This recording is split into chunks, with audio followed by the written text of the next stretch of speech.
Come here, Schmoopy. Oh, cho, cho, cho. Oh, cho, cho. Oh, oh, cho, cho. Oh. Wait. Oh, to. Oh. Purr. Oh. Can you hear this?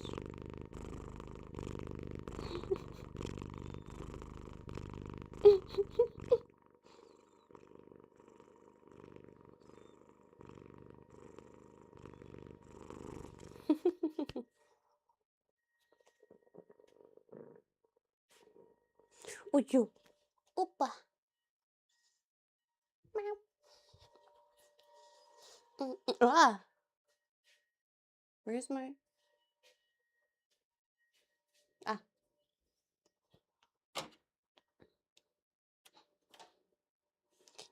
Da, da, da, da, da, da.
Kikariki.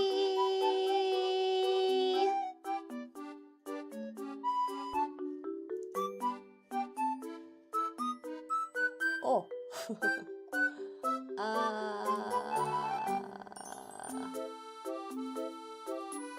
Can you hear me? Well, I should fix that.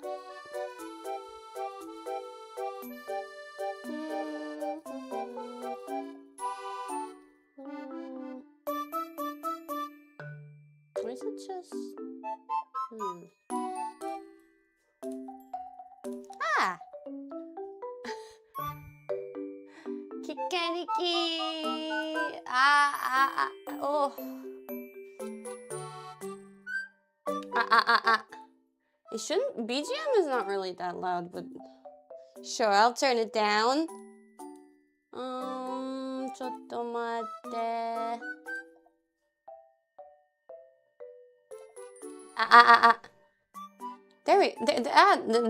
That probably raised it in there. Okay, my setup is really interesting today. 本日キャラの部屋はとても面白いです。First of all, I'm using like a new thing, a new way of capturing myself. Let me take off my headphones. There's no point in them. Yay! I have a new at-home 3D, although it's like very much still it has a lot of things that I still want to figure out how to improve. I already had like a bunch of help with it. Ooh, my head. It's not quite there yet where I want it to be. So this is just, you know, for the sake of showing off though, we got it to work. I set up chat over there, but it is kind of too far for me to read, damn it. So here, this way, that's where, well, you could guess, that's where my usual streaming setup is. That way. My monitors are here. Everything's there. So the thing is though, I couldn't put the camera there because I don't have enough space that way. But my room is kind of long that way, so I set up the camera there, and then I even removed some furniture here because otherwise it looks like way too little space. And then I have a little desk here with my phone, and I have an extra monitor there. I have 4 monitors going right now. I'm a tech wizard now, guys. And on this monitor, I have my OBS scene projected onto. And I have that monitor usually for my like cooking streams and stuff like that. And that goes with a mini HDMI and then into an HDMI to HDMI connector because that cable is too short. And then that HDMI cable goes all the way over here to my PC.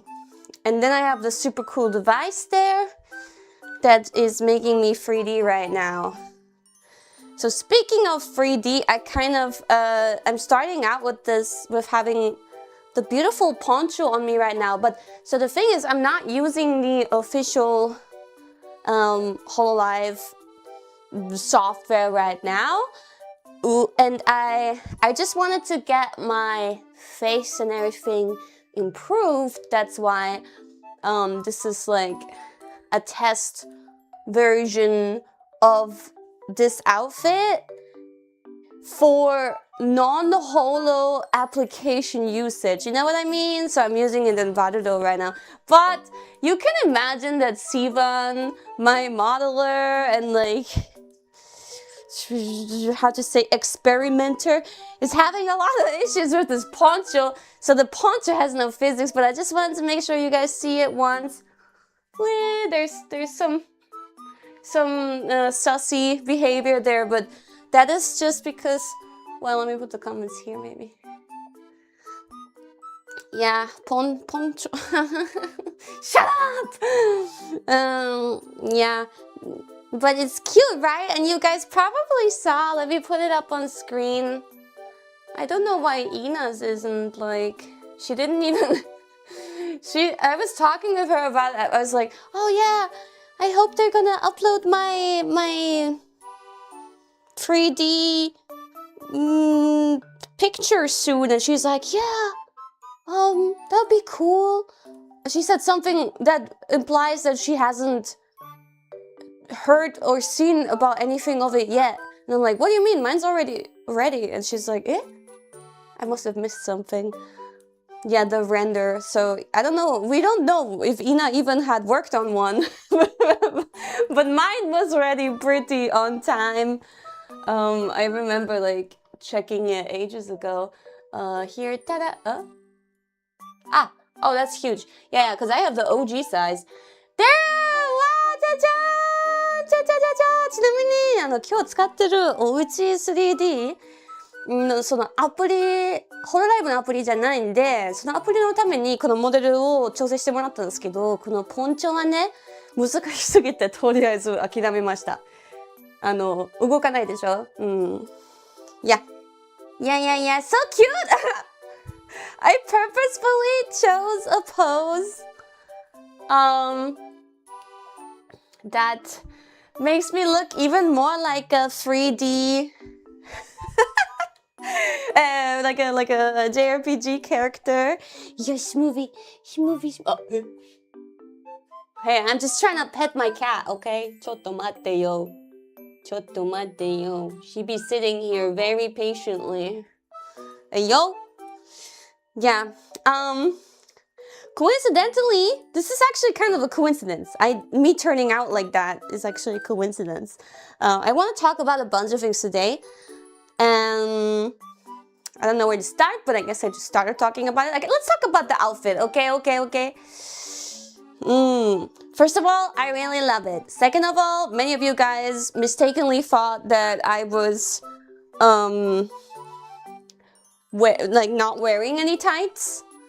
I saw that even the flower stand, one of the flower stands, drew me in bare legs, because you guys probably couldn't tell that I'm wearing white tights, and maybe one person had quite a lot of things to say about that. I'm sorry, man. I'm sorry. That was not. First of all, wearing tights was not my decision. I did not really say anything about that. And second of all, well, it looks fucking cute like this, okay? It looks very balanced. Not everything needs to be bare legs anyway. But this is the full outfit with the hat on. The hat? I love the hat so much! And with the poncho on. Wait, here. Yeah. Everything's on. I don't have the microphone stick as a prop, and I haven't received it. I don't know how to get it.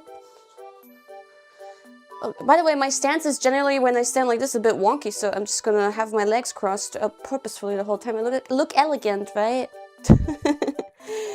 Yeah, but the microphone stick, the whole thing together, I think that wasn't even so much. I mean, I'm not even gonna take credit for that, but the fact that with the stick on, it kind of looks like a weapon. But I noticed that, and I was like, okay, for this pose, I want it to look like, not like, oh, I'm singing. No.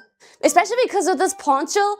One thing I've also noticed when dancing with it is that you can't dance with it. I mean, it's gonna be, even with physics, it's gonna be like, even though it's really adorable.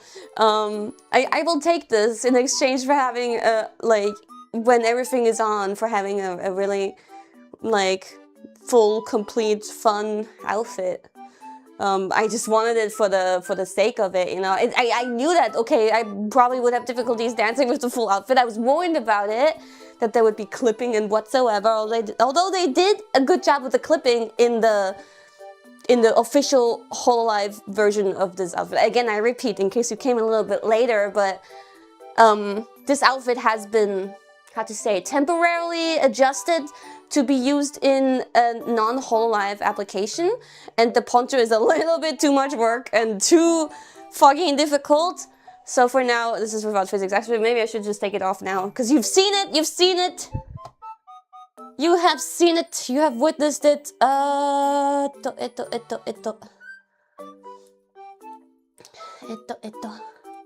Looks great though. Yeah! Right! It's so cute. It makes my silhouette like so poofy and big and birdy, I guess.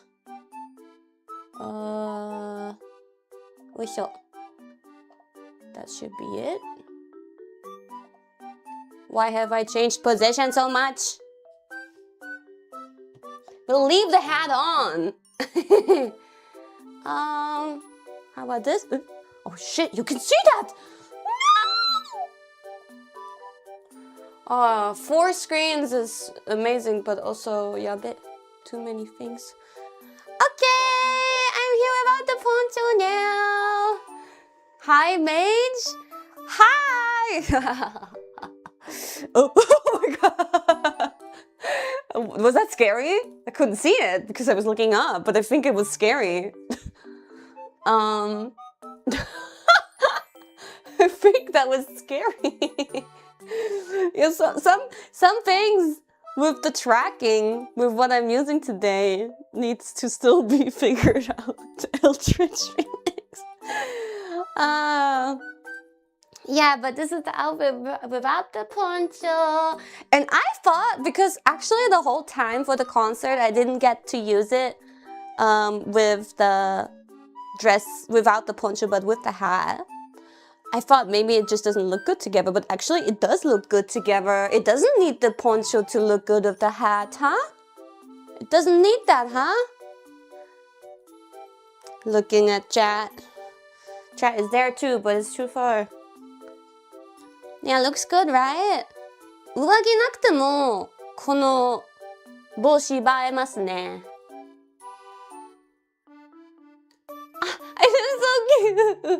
I look so cute.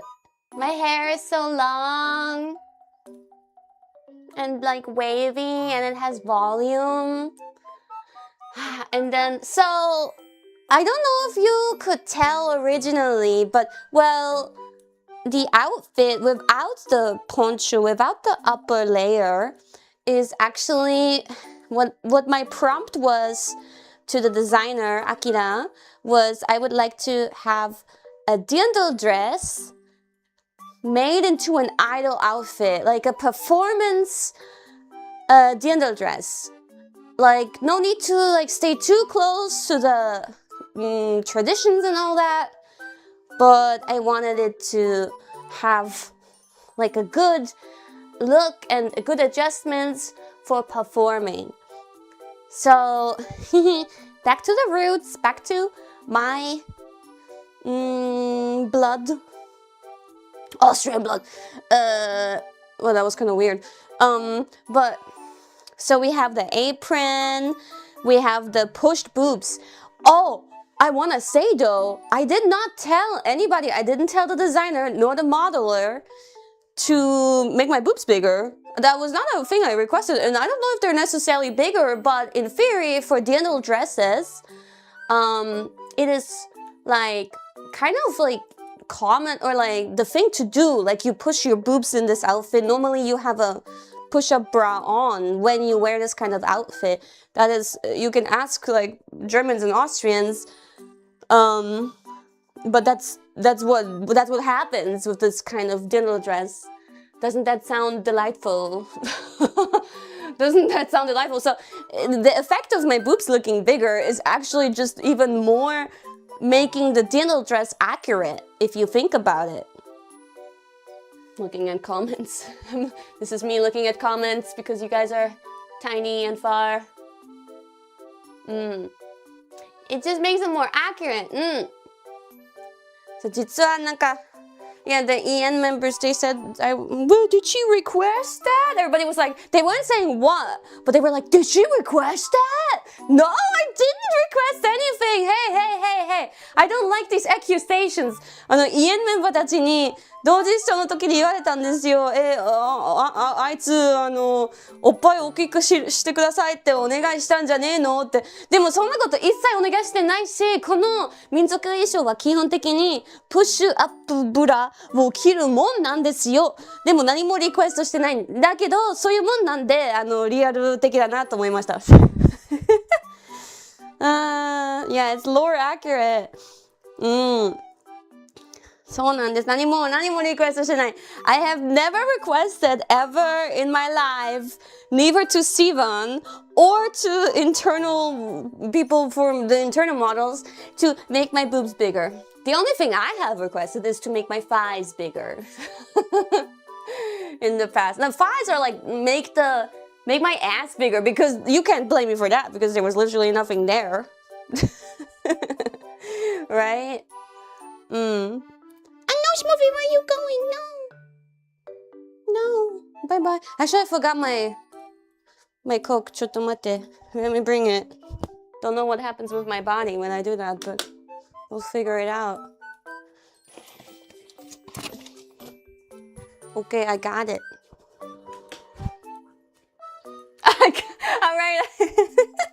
Alright. Here-ish. Maybe? Yes. Okay. My default pose.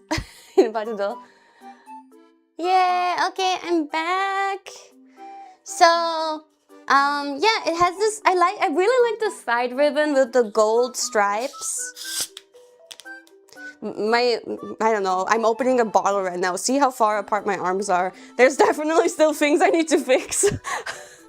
And now, right now, I have, wait.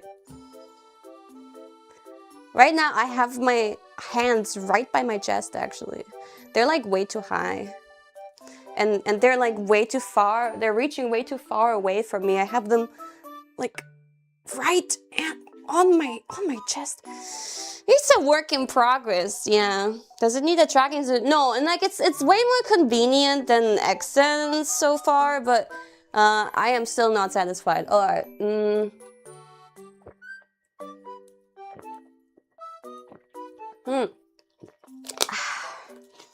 Some things should still improve. I had a meeting with the lady that is promoting it, and she helped me with a lot of things, and she adjusted my bones. She reboned me. See, I'm not even gonna say the other thing, but I will say she reboned me, which is kind of true. I've been hearing a lot of boning jokes today from some places, but she reboned me. Anyway, let's stay professional. Back on topic. So I love that I have like a really poofy skirt that gives it a really nice silhouette. One problem I noticed when dancing is that, you know, when I like to put my hands either on my waist or my hip, more like in between the waist and hip. When I do that, it will clip into the dress. So I had to put my arms like really unrealistically high that it doesn't clip, and it was kind of awkward. TBH. It looked a bit awkward. I realized I can't even do it now because when I put my hands on my hips, this is what it looks like, or on my waist. Anyway. Yeah, what else? Yeah, we have a cute collar choker thing. And the silhouette, you know, from the dinner dresses, the way it creates like a square frame at the boobs is really charming. And then here it goes back. Can you see? And here it goes back, and there's like feathers, and it's like an apron. It's really cute. めっちゃ可愛いよね。もうシルエットも何も全部。Yeah. And then the boots. Boots. Boots. Sorry, Sarah Larson. Yeah, the boots. I really like the design. It's not really like dinner-like or anything. But yeah, I like these ankle boots. They are pretty flattering and good for dancing. And the hat, so the hat and the poncho, I just said that I wanted attachments that give the overall outfit a very different look. And I think overall together they really do. Like, this is really cute, especially about the hat, the effect from the full outfit to just the dinner dress. The effect is really big. Because I also got flowers underneath my hat. Maybe I should take it off. Where do I have it? Here. Oh, but that removed some other things too. Oh, okay. And I don't think it normally should be removing that ribbon, but we'll go with it for now. I think I have flowers. Yeah. And those are Edelweiss flowers. Those I requested. That's cute, right? Wait. Did I have my... shit. Well, yeah, the feathers. The thing is, I don't know how to take off everything here. I have a different version of the model.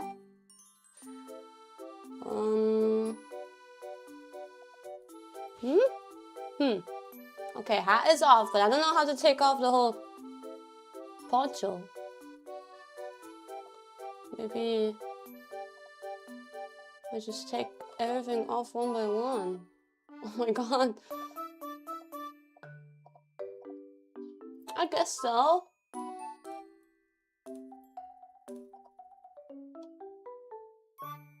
Instead... Oh, my pom-poms! Where are the pom-poms?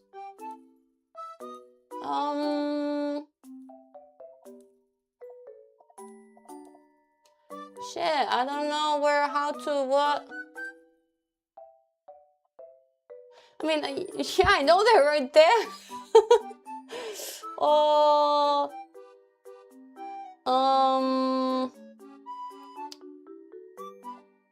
Ah, is it this? No. Ah, this? So? Can you reach it? Okay, I think the ribbon still is like, I don't know, it must have been connected somehow with the rest of the poncho. But I should be able to wear this without the poncho, but with the side ribbon. Oh well. So, did I remove anything that should not be removed? I think we're good.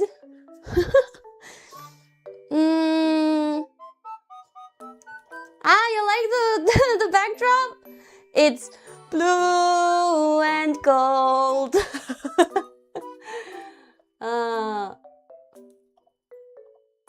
They are here. Yeah, fuck, where are the fucking feathers? I don't fucking know. I guess they only are there with the poncho. Well, don't worry about it. This was very, like, last minute. Okay, today no feathers. Don't cry about it. This was last minute. Have to be thankful to Sivan for even getting to work to make this work for Valudo in the first place. I said don't cry about it! I said don't cry about it! You're stressing me out! Damn it. Where was I? So, yeah, it's a Dindle dress, even though it's like, it doesn't look much like it at this point anymore, I guess, but there's still some resemblances. And the poncho really cute, but it's really hard to dance in it, so I did not really use it for most of the songs. I only used it in one song, in Blue and Gold. Yeah, let me go a little bit lower. This is such a weird streaming setup, so unusual. I can't even really sit down because it will look really funky. Let me just zoom a little bit in. Yeah.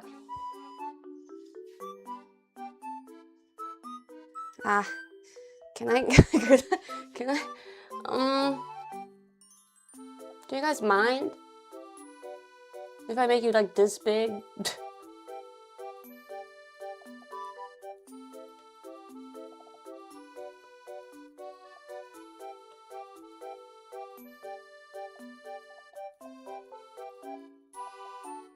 Can I read it if it's this big? Okay, getting rid of... Maybe I should keep it.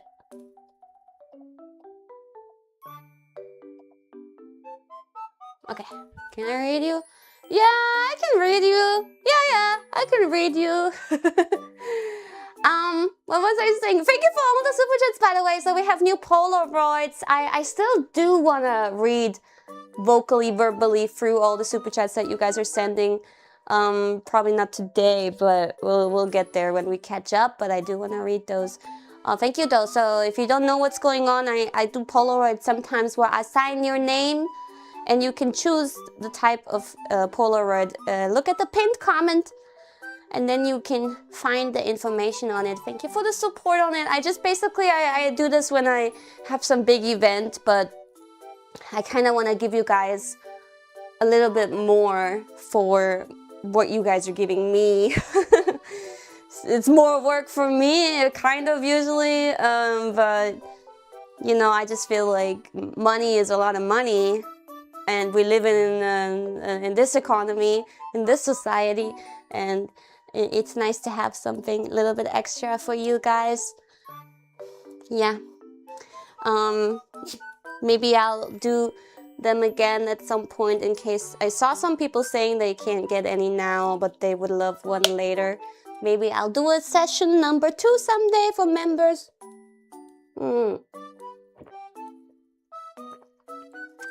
That's why I won't get Polaroid, but because it's more work for me. Well, then you can send a super chat and just say, I don't want a Polaroid. That's also fine. Anyway, Sold out? No, not sold out. The Polaroids are not sold out. Maybe I should make them sell out though, so that I don't have so much to sign. Anyway, yeah, I only used the full version of this outfit in blue and gold. I tried dancing with the full outfit, but it was like very difficult. So, you know, but I think, well, you didn't see my full outfit until day 2 because of that. So maybe there were even some people who didn't have the funds to watch the paid section of the stream, and then didn't see that outfit if it's full glory at all. That would be too bad, but that's just how my set list worked out. I'm sorry about that. But yeah, blue and gold, it was the only one where I did a little bit less dancing. Oh, did you see in blue and gold? There's several ways in this concert of several places where I worked my magic, where I requested very specific things that might require some technical magic. Such as me sitting down. Were you guys like, I mean, you guys couldn't even be so woo about it because you guys were crying, but I was doing a sit on the stage. Even Ina was like, what? Ina! And she was like, oh, Lola, eh? How did you do that? And I said, I sit. I said it. I don't want to break your immersion or anything, but it wasn't that simple. If only you knew, Yvonne, I wish I could tell you. I wish I could tell you, but there's a lot to it. It was way more complicated than it needed to be. Yeah, but I'm not gonna break your immersion. I just sit. That's all I did. I sat. She sit. Wawa sit. Yeah, I wish I could tell you. Ina knows. Ina knows. And the other thing that I requested that I thought was like fairly realistic when thinking of other concerts, I just like wondered why we haven't given it a try yet. But what I see a lot in other concerts is wind from wind machines, because partially probably because they want some cooling off, and otherwise also just because it looks nice, right? So I already told that partially in my MC, I think, but when I was practicing signs in the dancing studio, I had these big wind machines right in front of me. And those were really big, and they were giving some really strong wind. And then in signs, there's this part where I walk forward. It's like, 'cause I want your eyes. The part where I walk forward. When the wind comes at me, and I walk towards it, and then lies, this like long part. Meow meow. It just felt so good. It just felt so good. And then it was in that moment she knew that she had to request to the staff to prepare wind machines for the Wawa. Yeah. 風をライブコンサートで使ったのはキアラが初めてじゃないかなと思うんだよね。あれ、本当にキアラが思いついてお願いしたんですよ。I think, tell me if I'm wrong, but I don't think in any holo concert they ever used wind before. Tell me if I'm wrong. Am I wrong? Am I wrong?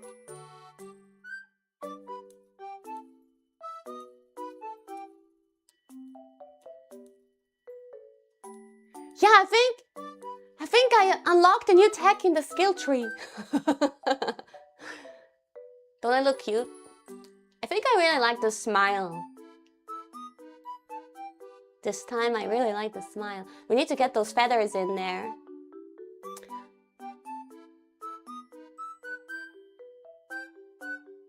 Yeah, a new Wawa trend. I do want wonder if girls from now on will, maybe not just in IRL concerts, but also just in the like YouTube concerts that we do, will use this thing that I have started. The trendsetter Takanashi Kiara is at it again.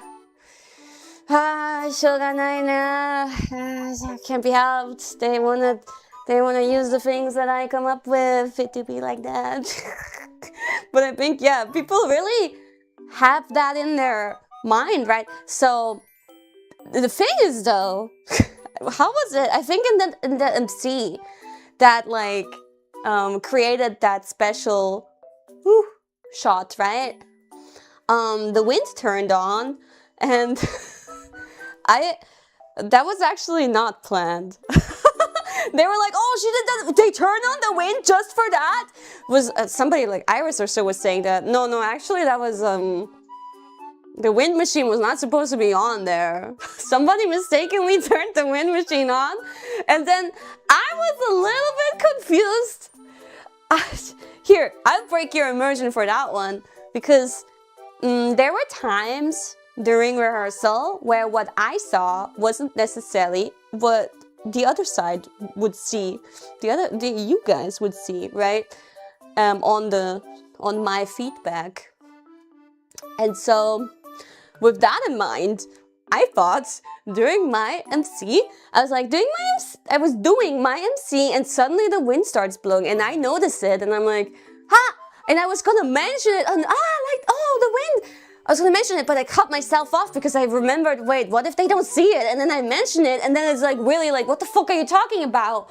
So I cut myself off in case you guys don't see it, but turns out you did see it. So I was like, ooh, right?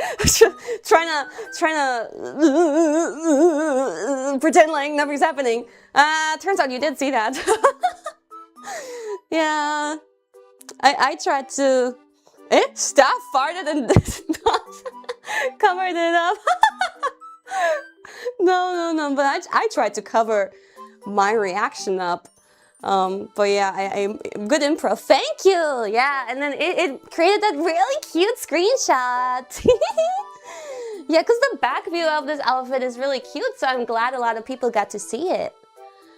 So then anyway, I used the wind for some of the songs where I felt like it would fit well, because those songs were more on the lighter side, and they just had something about it where I thought, oh, that works well. Kyla, thank you for the raid! Hi! We'll be playing more Slay the Spire this week. Yippee! Hello, welcome. I'm reviewing my experience from Juan to Dawn. So feel free to stay and listen. Stay a while and listen. Mwah. Mwah. Yeah, I'm talking about all the things that I thought of for the concert.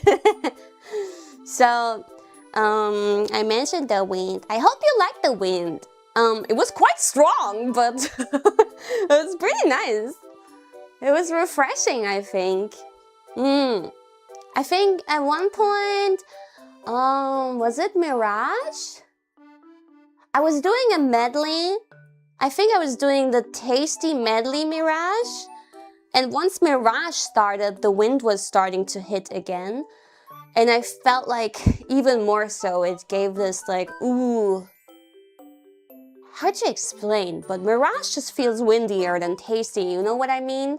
And then it hits really strong. But if you remember Mirage's music video, it's like out there in some temple in the sky and all that. Yeah, very ethereal. Yeah, I agree. You know what I mean? Yeah, it fits well for it. So, well, oh shit, Tasty Perfume was, did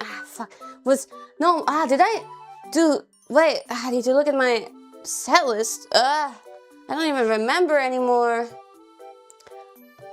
I tweeted it out though.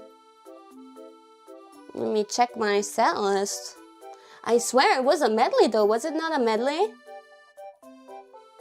Pretty sure it was a medley.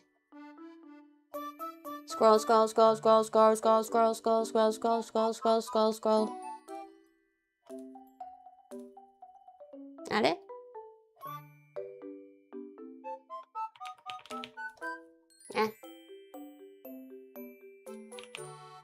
あ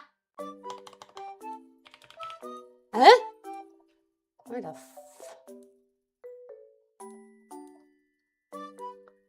Huh? I can't find it! I tweeted it after the concert. Oh, is it because it was a reply to myself? No, wasn't it a quote retweet? Yep, okay, found it. So, actually, let me show this on screen. And we're gonna slightly talk about how I put together the set list.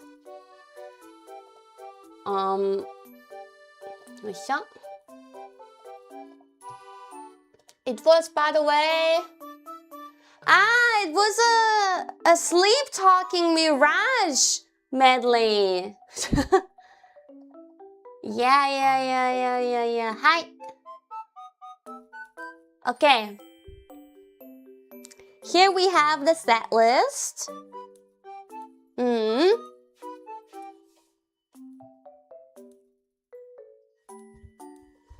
Okay. Now I'm too low.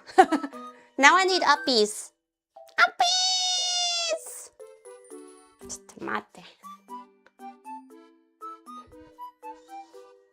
Okay. Perfect.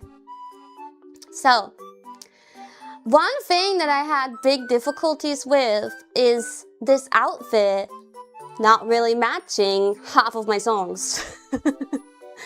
なんか結構苦労したのが、この衣装が私の持ってる曲、持ち曲半分に合わないっていう問題。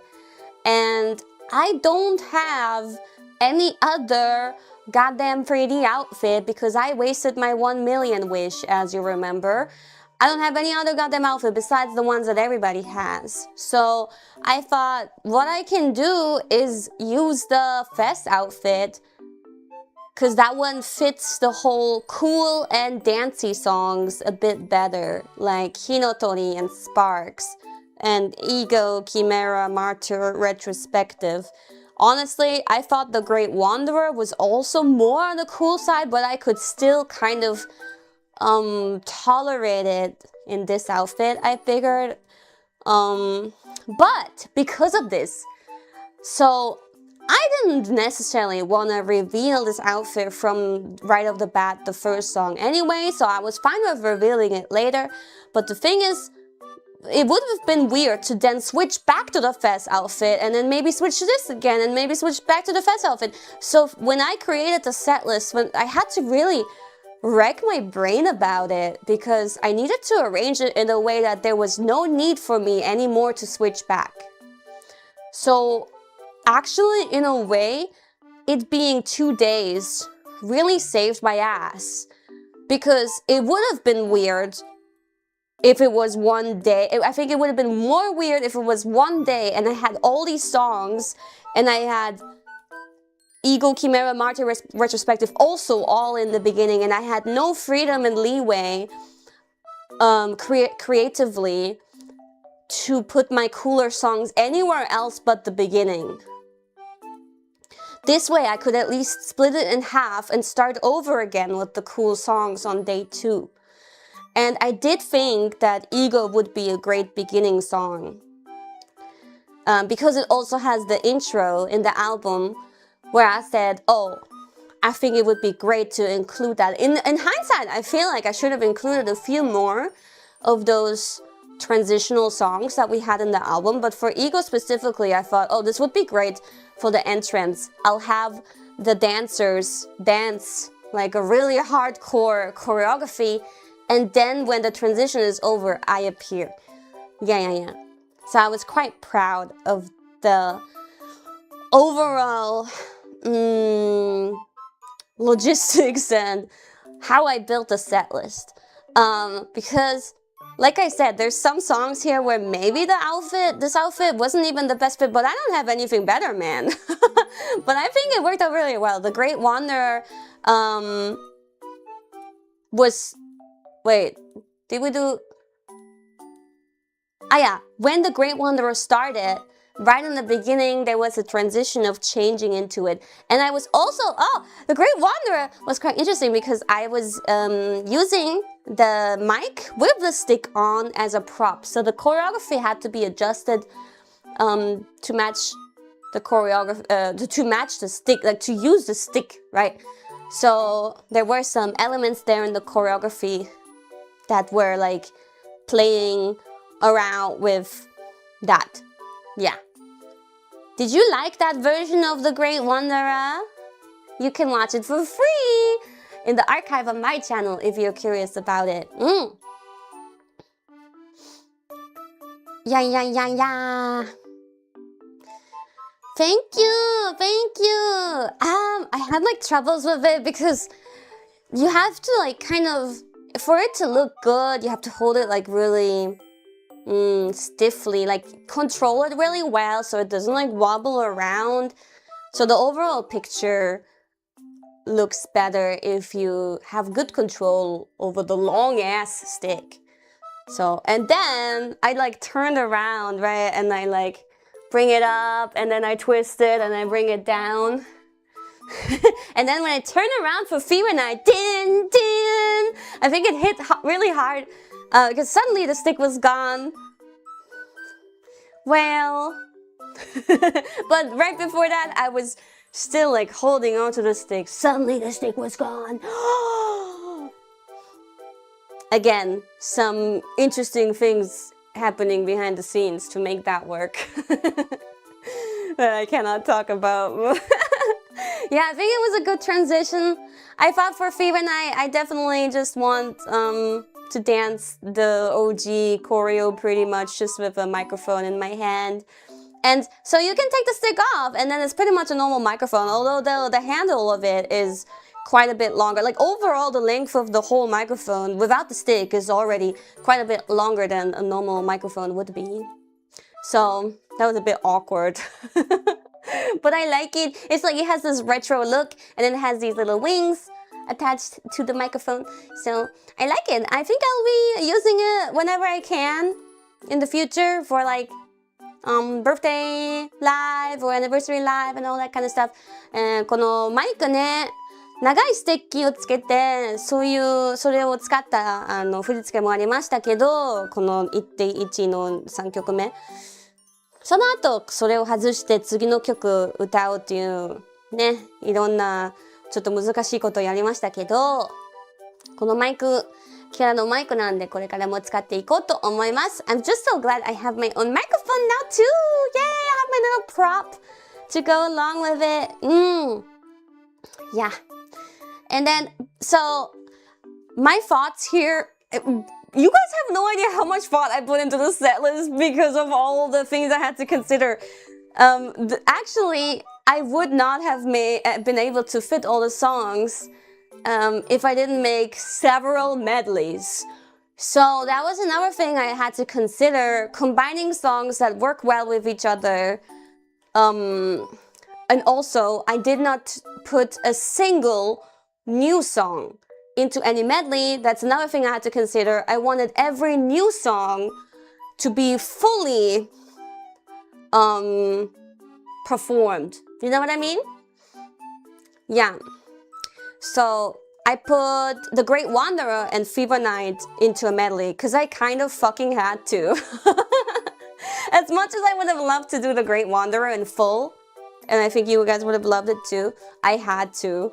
And then Manifest, you know, I figured The Great Wanderer and Fever Night would be... I was like, what the fuck do I medley Fever Night with? Because Fever Night is so funky, and I figured The Great Wanderer is probably the best match for it.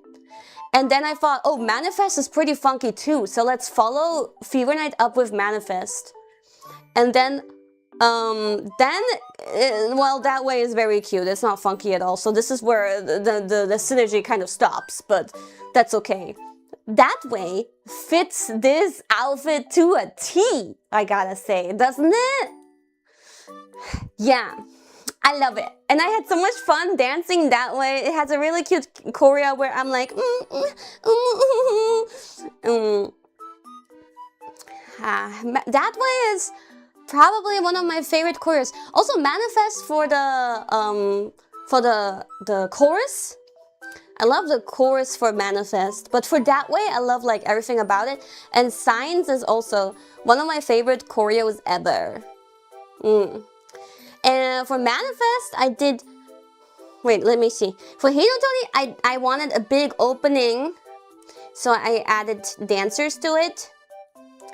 And then for a while, I think there were no dancers. But for That Way, for Signs, I brought back the dancers.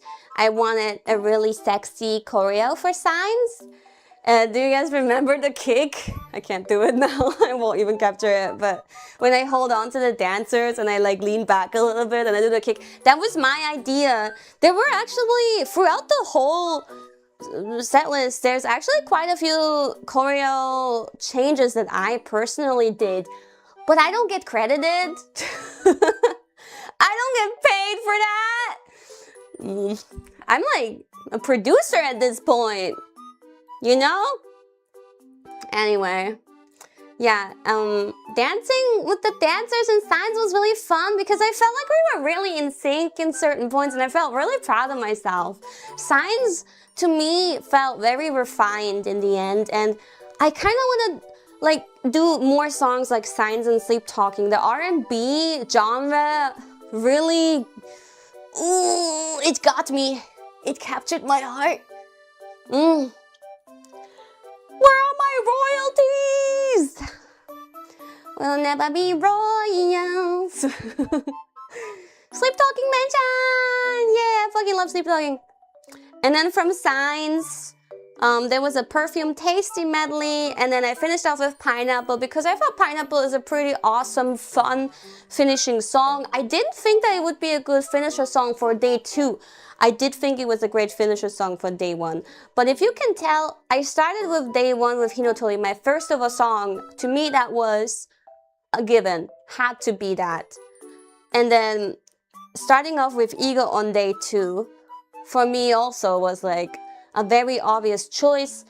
Those are great opening songs that hype up the crowd. And finishing with Do You, starting with Hinotori, finishing with Do You, there's like, to me there's a lot of emotions to that, a lot of depth behind it, because Hinotori is where my musical journey started, but Do You is where my musical journey really started, if you know what I mean. One could say it was Sparks too. Wait, was Sparks before Do You? Yeah, Sparks was before Do You. One could say it was with Sparks too. Sparks was already like kind of hitting off my musical journey. It was like a trial, you know what I mean? But Do You is where we really started feeling, oh, this is the K-pop. This is the Kiara pop. Sparks was just like kind of testing the waters. So I wanted to start the concert with the real start and end it with Do You, which is where I really started folding up, that's German, opening up myself like a butterfly. And Do You is a great finisher, I think, too, because everybody fucking knows it, everybody fucking chants to it, and it's so fun, and it ends everything on a good note, right? Yeah. I'm really happy about how I put this together, but let's continue. Yeah, day 2, like I said, Ego I thought was a great opener also because of the transition that could be attached to it. Then Chimera, everybody fucking loves Chimera, and I wanted to follow it up with another cool song because of my rule, you know, with the outfit. My restrictions, I was so restricted. Then Martyr, of course. Lots of fully performed songs and full versions actually here. But Martyr, was that fun? Chanting Murder? I was really so worried about it. Apparently, I read a tangent. How were the security people about it? Were the security people like, what the fuck is going on? Well, I wonder what they were thinking. Murder! Murder! But you have to listen to it to the end. They're saying murder the martyr, and the whole song is not really about murdering happily. Da, la, la, la, la. No, it's about like hypocrisy, hypocrites, those fucking hypocrites, and you know, people not getting treated right, and then being made the martyr for like the sins that, so to say, they have committed, but other people will then benefit from that person who has given themselves up to the world to be murdered. Yeah, that was hype. That was really good. So, really intimidating song though. But, Wawa can get very angry. This is how Wawa gets when she's angry, so do not make me fucking angry. Your choreo for Martyr was... Yeah! Martyr 2 is one of the ones where I felt like very... like, I really refined it. I tried my best. Like, you would think... Actually, I low-key feel like I did a better job at a lot of the new songs compared to the older songs. With my performance. I was very focused on the new songs, I guess, and I don't know. I'm really proud of how I perfected those songs. Yeah. So Martyr was really fun. I do enjoy the chorus a lot. And then the murder. There's like a lot of like oomph moves that need to be very crisp and sharp, and I observed myself in the mirror a lot to make those more crisp. I also like that move that goes like...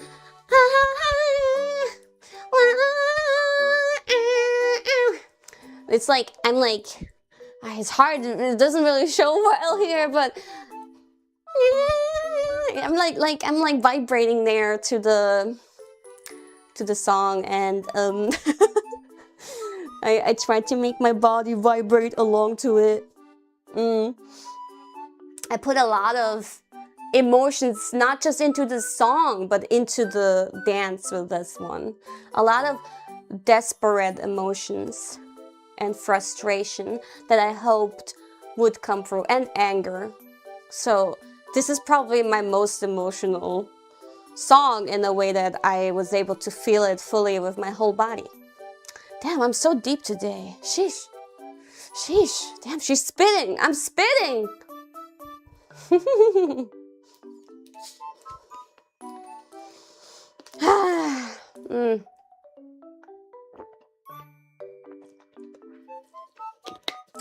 Okay. This Coca-Cola is not very good for my throat, but you know, whatever. And retrospective. So when I knew that I had troubles with putting all the songs into this concert, I knew that I just fucking had to do it, because if I personally would decide, okay, I'm gonna have to leave out 3 songs or 2 songs, retrospective would probably be one of them. But I know you guys would kill me. I know some of you guys would literally martyr me. So I was like, well, okay. Some other songs will have to suffer in being turned into a medley then. But I do think that I wouldn't do retrospective in like a YouTube only concert, right? And I also would not really do it necessarily in a like EN concert, because since it's an album song, an old album song, only a small fraction of the fans would know it, aka only the few KFPs that would be in the audience would know it probably. And it's not really the kind of song I want to show off in front of such an audience. And since it is more like a rocky song that doesn't really do dancing much, I just generally would not perform it in most circumstances. But I thought for this kind of concert, hell yeah, okay, I can put this into the cool section. It works here. I thought retrospective is actually very suitable for this kind of environment. Yeah, but retrospective was fully freestyle Except I thought of like 2 steps during the chorus. What was the lyrics? There's something about not taking 2 steps back. And I thought of that move. I literally took 2 steps back. Yeah, but I was using the stick mic again, the long stick mic, because I felt like I need something to hold when I'm freestyling, otherwise it's gonna be super fucking awkward. I did feel generally awkward doing rehearsals. I was like, it looks so awkward. I don't know. How do I freestyle? Like, this is my issue. Like, I don't go to clubs and all that shit. First of all, because I'm introverted. Second of all, because I don't like alcohol. Third of all, I don't like the kind of people that are there. And fourth of all, I wouldn't know how to freestyle. So that's something that I personally really, I don't know, like, what the fuck do I do? But you have to have confidence. So I tried my best to have confidence for retrospective. And rock out. So I'm quite proud of myself. I like really exaggerated. I can't do it. I exaggerated so hard.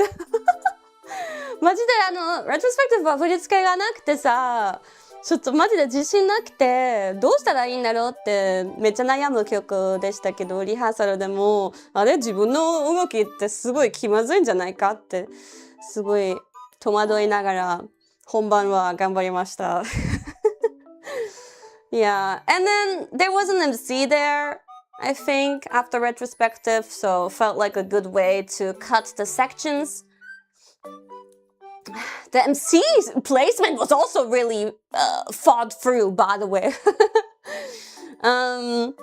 But yeah, then we went to Sleep Talking, which was a medley with Mirage.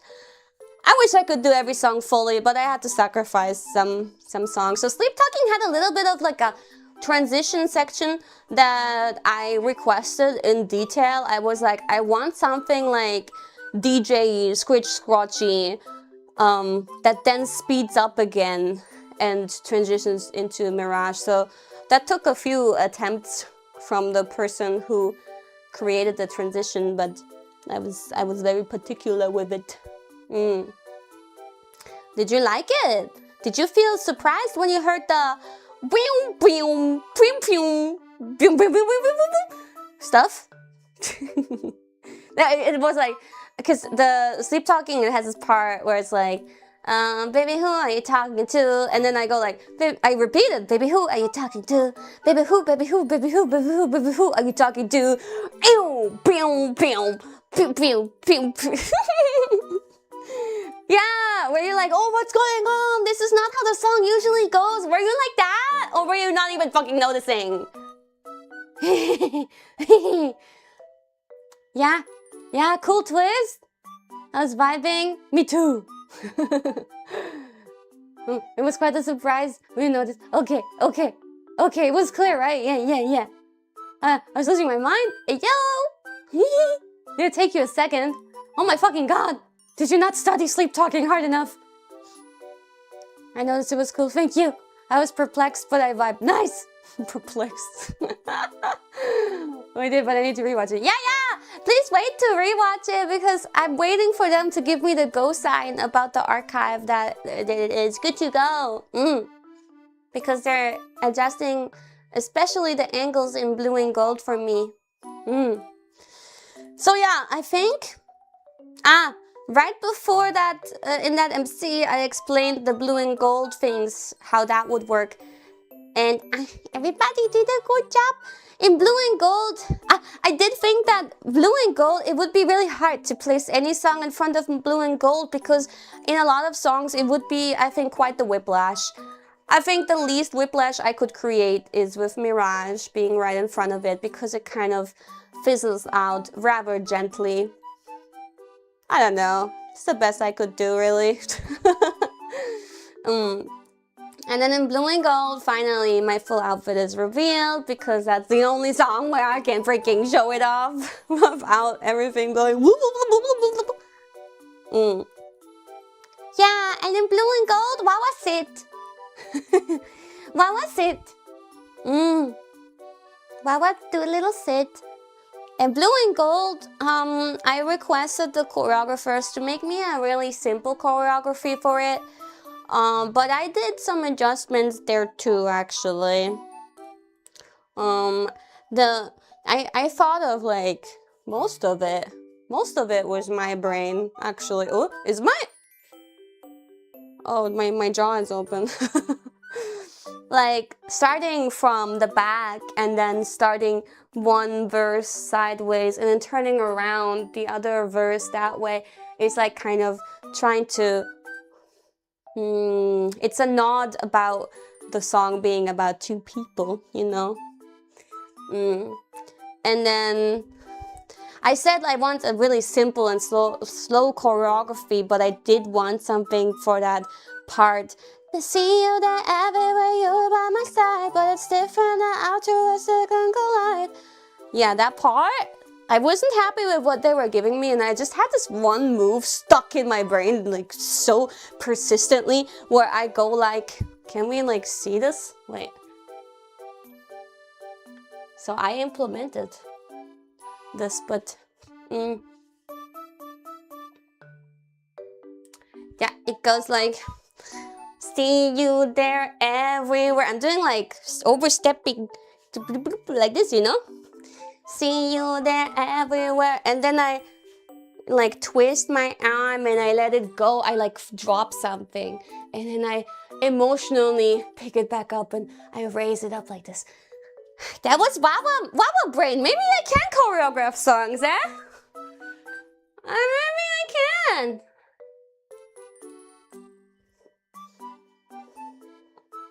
More to the right and a little bit lower.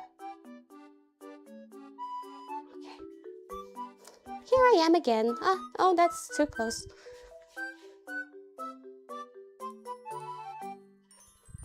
How about here? Wawa-matic project. Where else did I add moves? I'm trying to remember. I cannot remember. When we do the watch along, I will point out to you where I added moves because I'm proud of it. I have to give myself credit. Yeah. Oh, actually in Sleep Talking, there's also a part where I added a move. It was this part. New. Who? Baby, who are you talking to? It's a part in the dance break. Meow, meow, kind of resonated more with me, something like that. Who? Anyway, oh, Love Rush is also fully choreographed by me. It doesn't have much, it's like rather simple, has a lot of idle steppies, but there's still a little bit of choreography there. I did like, nah, new. I did some pointing there. And there was like this kind of step. Right now you can barely see it, but it's like a little bit more than an idle step. Anyway, I did blue and gold, and that was really sweet. And I think a lot of you cried. I saw you guys sobbing. I was trying not to get distracted, of course, but saw you guys sobbing, and I felt really happy that at least you guys could be emotionally open and vulnerable, because I was like kind of my I don't know, my fucking anxiety or something. I just couldn't. You guys know how emotional I normally am and how easily I cry. I honestly feel so upset with myself for being like, I don't know, too locked in or something to really feel it. I wanted to cry. Your focus was probably sky high. Yeah. Aw. Stage while too focused. I will say, like, I think, again, I don't want to break immersion, but there is something about, I'm in the virtual world, so not really I saw you guys, but I didn't really see you, you know what I mean? And there's like a level of disconnect that makes it hard for me to really live in the moment, which I feel really regretful about, because I wish I could really feel it and really be there. But I'm happy as long as you guys were living in the moment and really feeling it, and it seemed like you really did. I saw you sobbing, guys. I saw someone, like, I saw a girl, like, somewhere in the center, in quite, like, the front, like, the third row of people. She was, like, sobbing. I saw her sobbing, but I also saw her yawning while sobbing. Which, I'm not, like, blaming you. I know how that feels. Like, I remember many times in my life where I sobbed, but I also needed to yawn because somehow there's a lack of oxygen there. Some fucking oxygen, where? And you're trying to be, like, emotional, but then... you know, like that? It do be like that sometimes.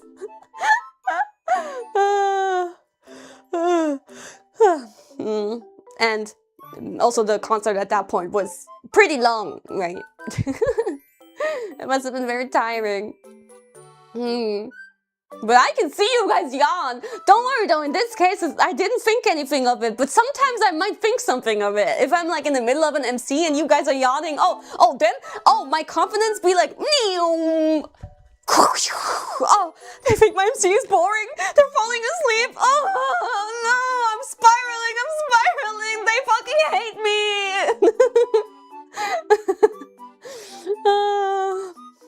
Don't fucking yawn! Put your hand in front of you when you yawn! I see you!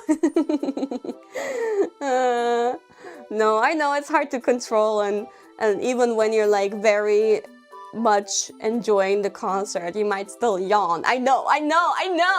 But it could also be that you're bored!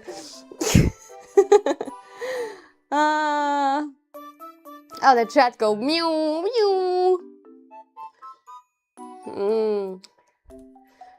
I was trying to attention. Oh yeah, you guys are so insane! I did not think you guys would stand in line that early!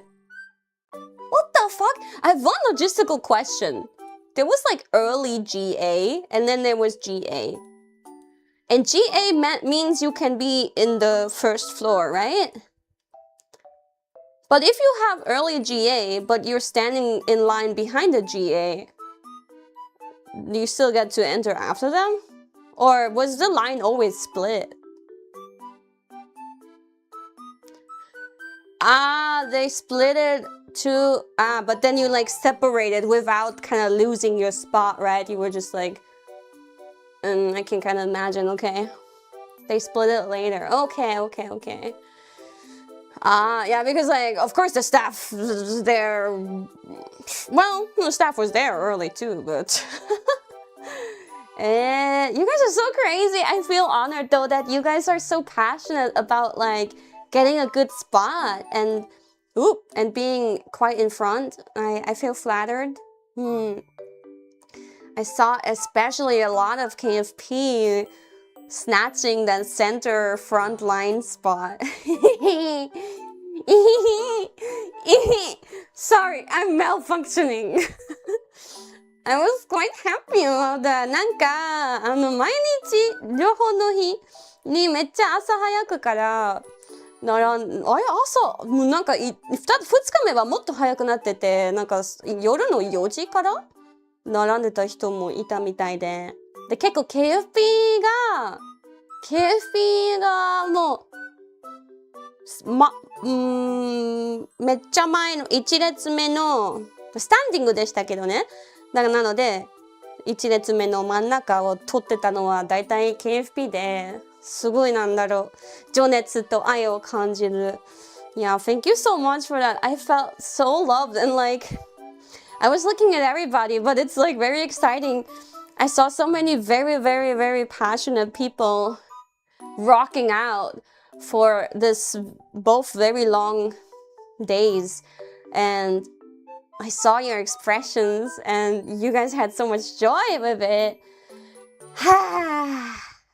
The smiles too, like, I saw some very smiley faces, and I was like, damn, thank you for being so into it. Man, I'm so glad to see such passion in your eyes and in your body language.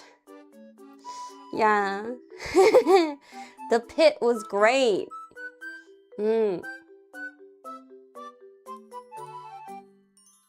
The kiss. Of course I saw the kiss! Wait, let me finish talking about the setlist. ちょっと待って. So Heart Challenger and Love Rush were combined. Kind of predictable if you think about doing medleys. Obviously, that kind of had to be put together. Heart Challenger is more of an just like a random love song, I guess. But Love Rush was a love song for you guys. And in Heart Challenger, there's a towel thing. So I was the one who suggested we should have towels for merchandise because I really want to implement them in the song's choreography. The towels physics were kind of funny though. But it was fun to dance with the towels. Yippee! And then I made you guys go like, whew, whew, whew. But I think I didn't see enough towels. Even though I said it again and again. Maybe mostly KFP had the towels. Maybe it was Takodachis who didn't have too many towels. We need to make this more common. The usage of towels needs to be more common. Even a non-drawn to dawn towel would have worked though, as long as it's like not a huge bath towel. Yeah. I figured, because I have the experience from going to concerts. And when I was younger, to idol concerts, when we did the towel thing in those concerts, it created a wind among us that was kind of refreshing. So I'm glad you guys had a little bit of that. You forgot your towel in day one? But in day one, we only used it for the encore. I didn't actually use it until day 2 in my own set list. I wish there was more. Yeah, I bet. I heard from especially the people who are very much in the front that the fire coming off of the stage was so close and therefore so hot. And I want to know, did you guys feel very cramped? Because it was sold out, so I wonder how cramped and crowded the standing felt. My eyebrows melted. It was so hot, it surprised me. I was on the back wall of GA. Okay, then maybe it wasn't too bad in the heat. I could feel the fire. Oh, it was pretty crowded. Like sardines. Were you like constantly touching each other? It was cramped at first, but people evened out in the pit. Oh, that's good. なるほど。Gets we were bumping, but I'm small.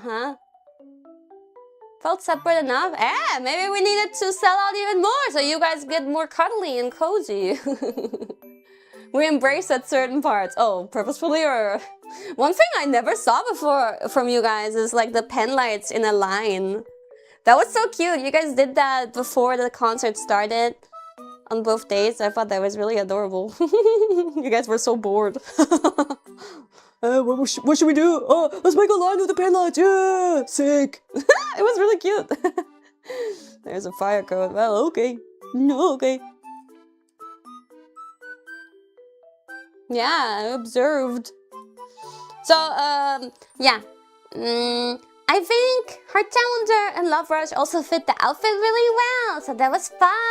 And I could bring out the towel, and the towel gave me something more to do for Love Rush, because Love Rush, like I said, I choreographed myself, but I'm not the best choreographer, so I left it relatively simple.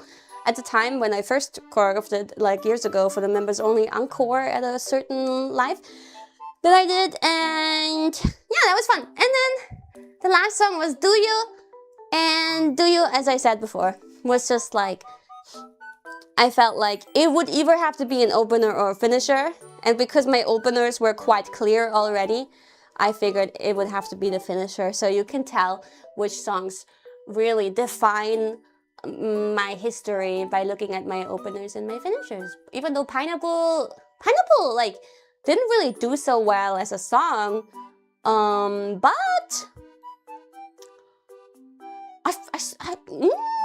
I love it. I personally fucking love it.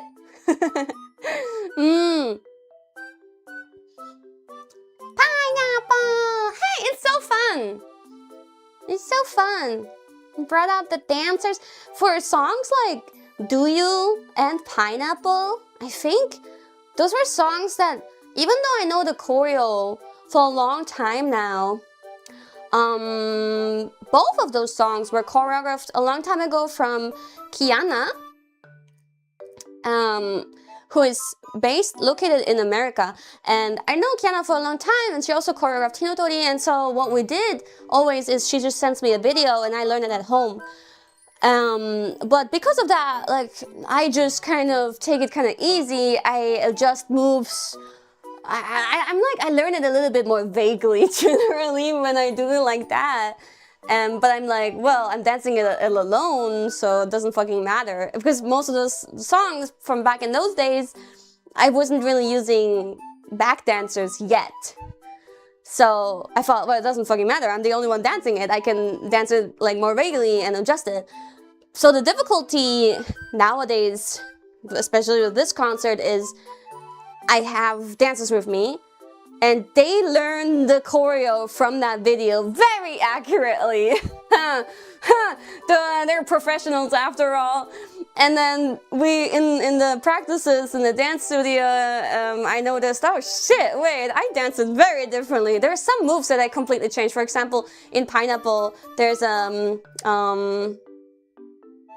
how's it go? Ah yeah yeah yeah yeah yeah na na na ah yeah yeah ah yeah yeah.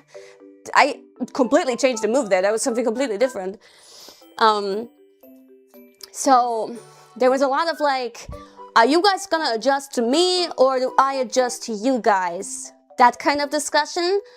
And even when a move was, so to say, the same, we were doing the same thing, I might have felt the rhythm a little bit differently than them. So I struggled quite a bit with that.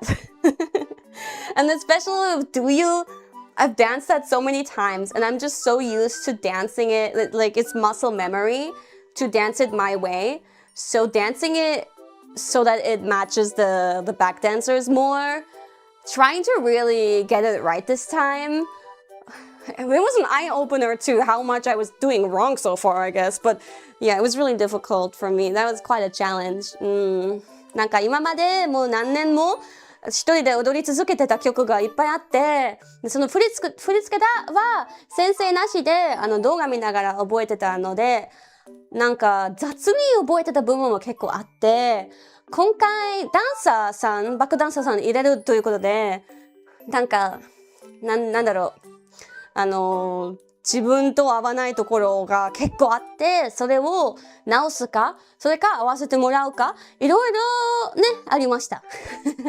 自分の慣れてるところを直すのが結構大変だった。いやー、そう、独学で覚えた曲が、昔の曲が結構あったんですよ。Do You とか、スパークスとか、火の鳥とか。別に私はそれでも全然いいんだ。逆にちょっとなんかマイペースで覚えられるので、ちょっと楽な部分もあるけど、でもちょっと雑に覚えちゃうんだよね。Yeah, that was the set list. I'm very proud of it. I think it turned out perfectly. It was like very thought through. And I wanted to say one thing. Because I have such a huge repertoire in songs, I didn't do any covers. And that's not just because I have a huge repertoire. I do think that, you know, Ina did a couple of covers, right? ちょっと待って。Yeah, Ina did a couple of covers. Because she doesn't have enough original songs, and god damn it.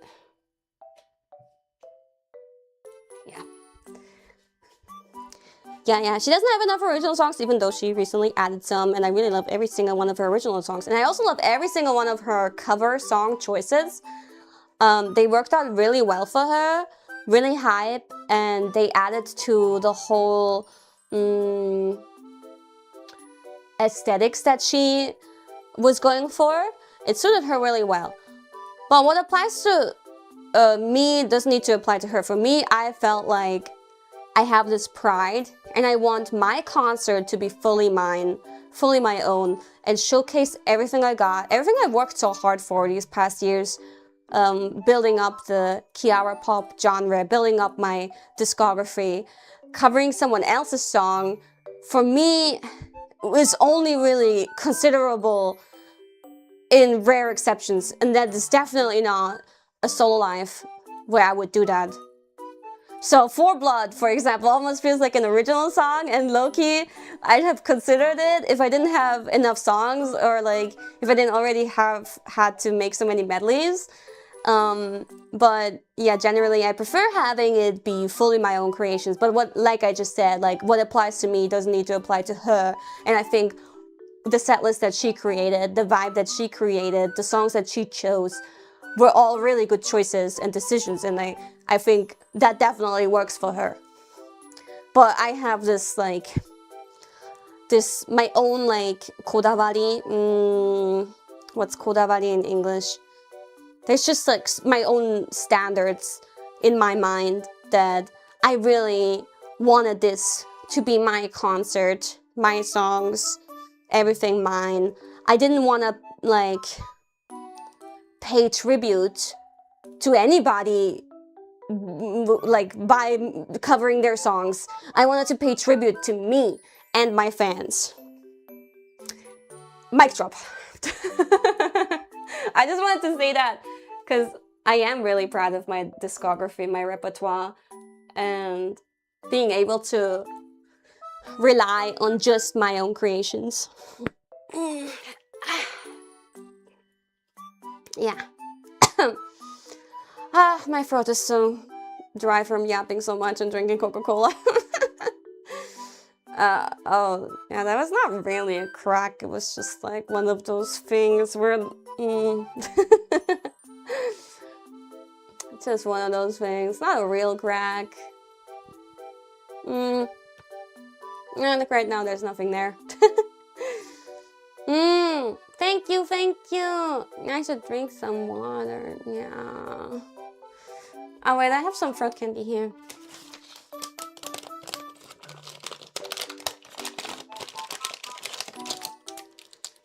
I have so many tangents, but I don't want this stream to be too long because yap, and I have some tasks. Oh, where did I go? Where did I go? Hello? I'm just well.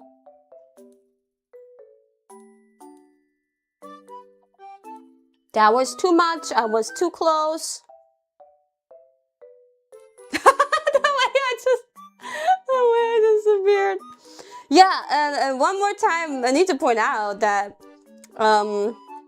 these songs, this is 20 songs.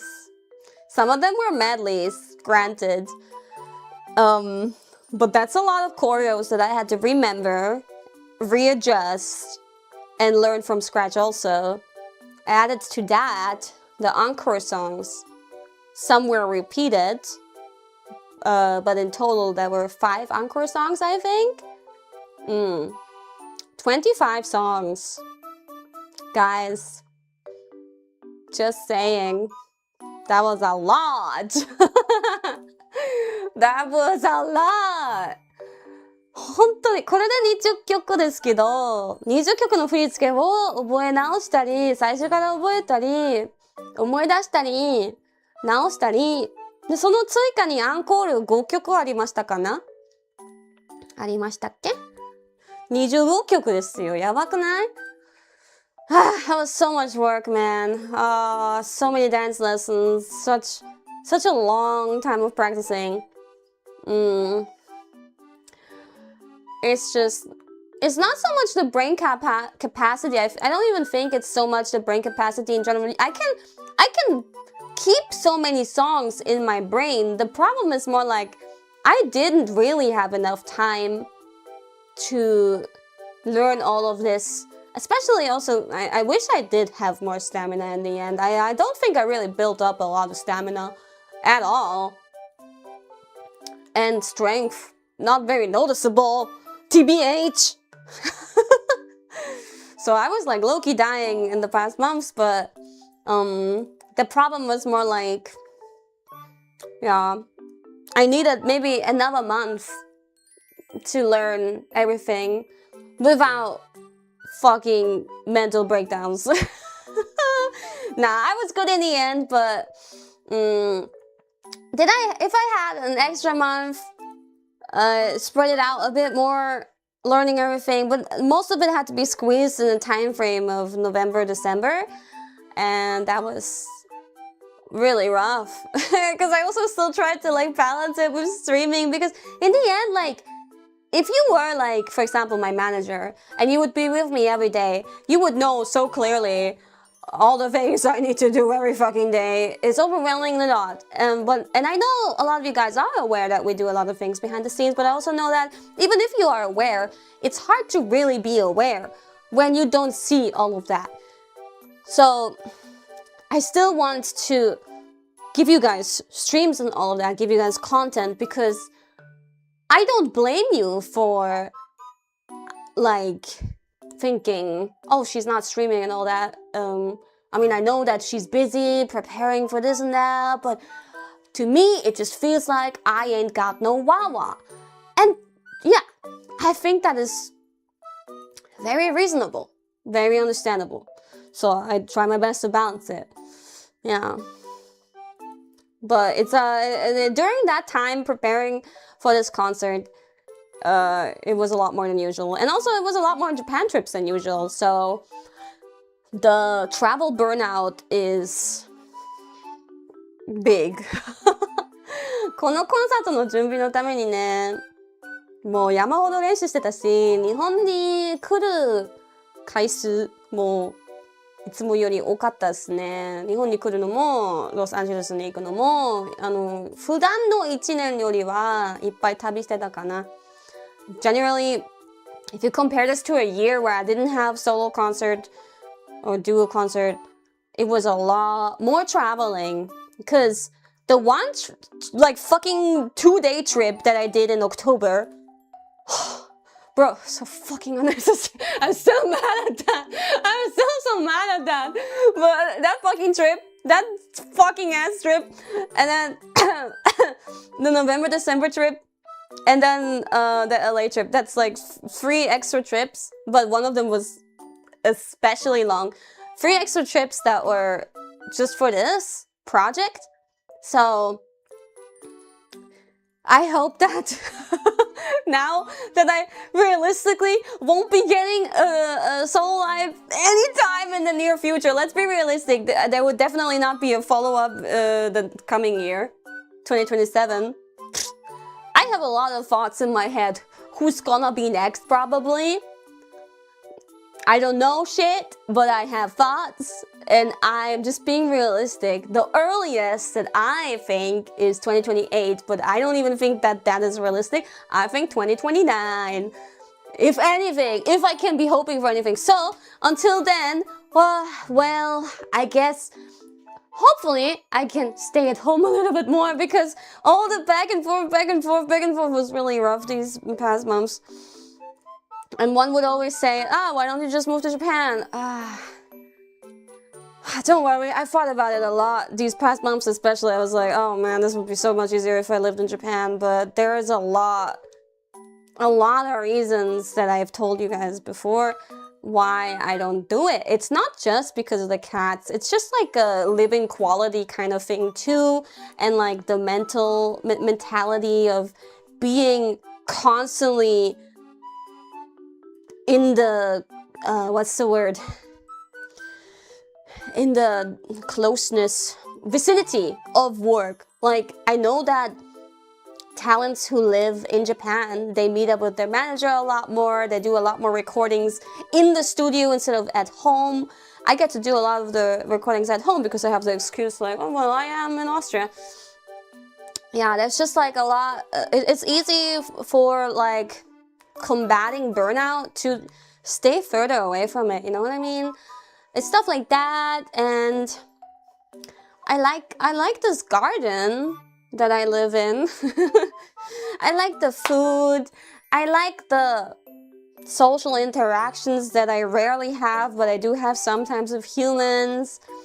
It's just a lot that I already see. I'm not wearing the rose tinted glasses anymore. If I never lived in Japan before in my whole life, then I would probably be like, oh my fucking god, yes! I would move there in an instant. But I've done that. I've been there, done that, and I still really love Japan. And I just, you know, I experienced it already, and I appreciate my home country more now than I did before living in Japan. That doesn't mean like that. Like every country has its own ups and downs, good sides, bad sides. But one thing that I felt after living in Japan and working in Japan is that I feel my culture, human social dynamics and everything, I just feel more at home and safe. Like I fit in more. In Japan, I think I feel more anxious and yeah, like, oh, I'm not Japanese. Yeah. And I like the feeling of knowing that I am a citizen of the place I live in. It is, I don't know, kind of anxiety inducing to not be a citizen of the place you live in. I don't know. Yeah. Just an overall well-being. Being around my friends too. Yeah. My IRL friends are, yeah, great to have around me. You know, yeah.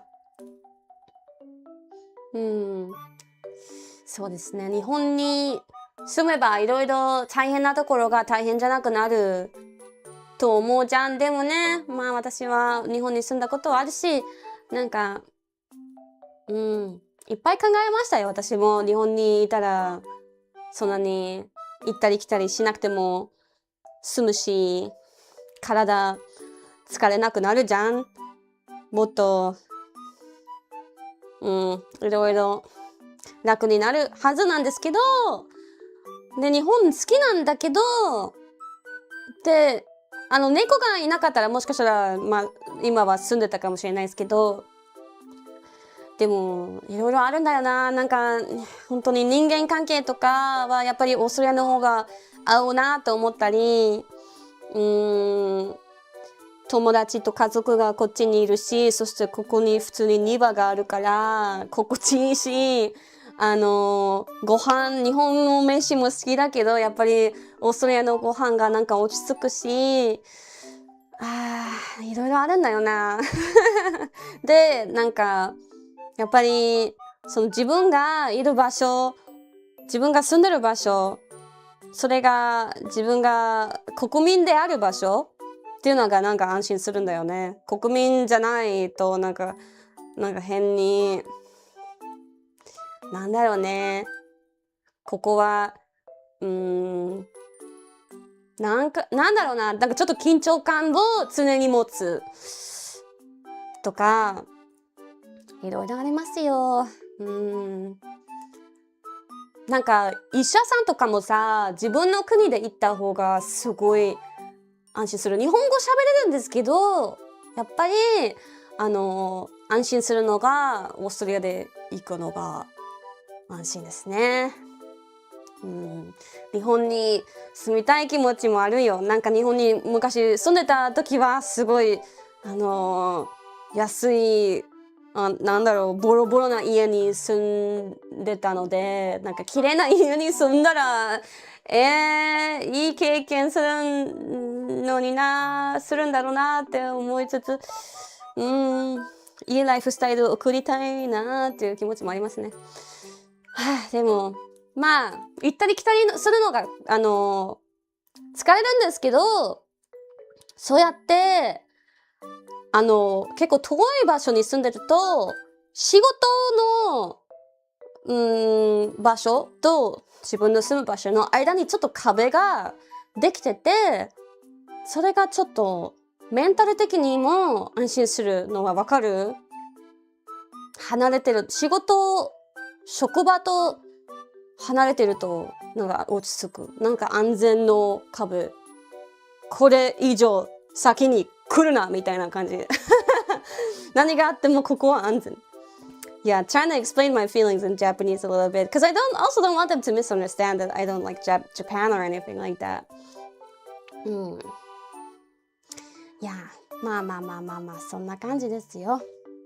Have you tried any Mexican food in LA? I did, like only on the first day because when I arrived, like Ina was sleeping, everybody was eat, it was pretty late.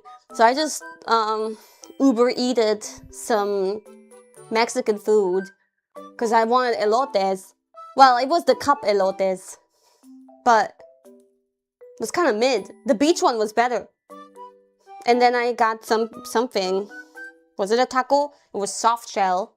I think it was a soft shell taco. It was okay. Probably wasn't the best Mexican food I could have gotten at all. And then on one of the days, backstage they served us Mexican food.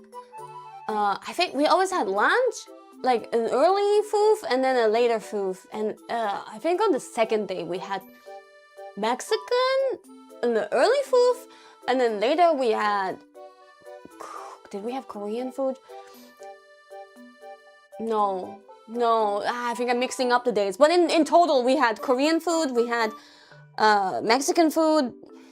I can't remember the other foods. But during these days I was, especially on day one, but both days, I was very like anxious. I had no appetite.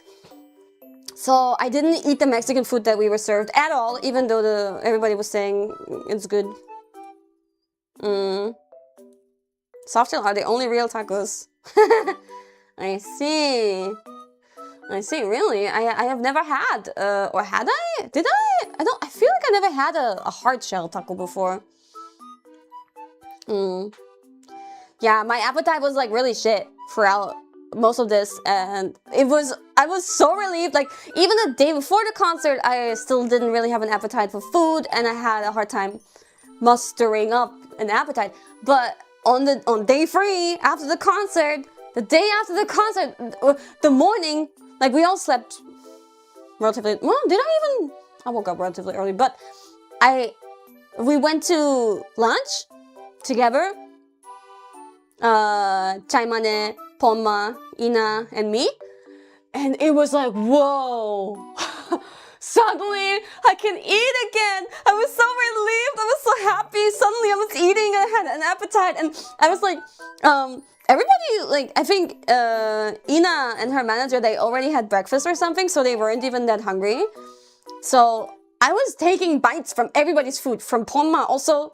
She had like a nice omelet. She's like, wanna have some? I'm like, yeah, okay.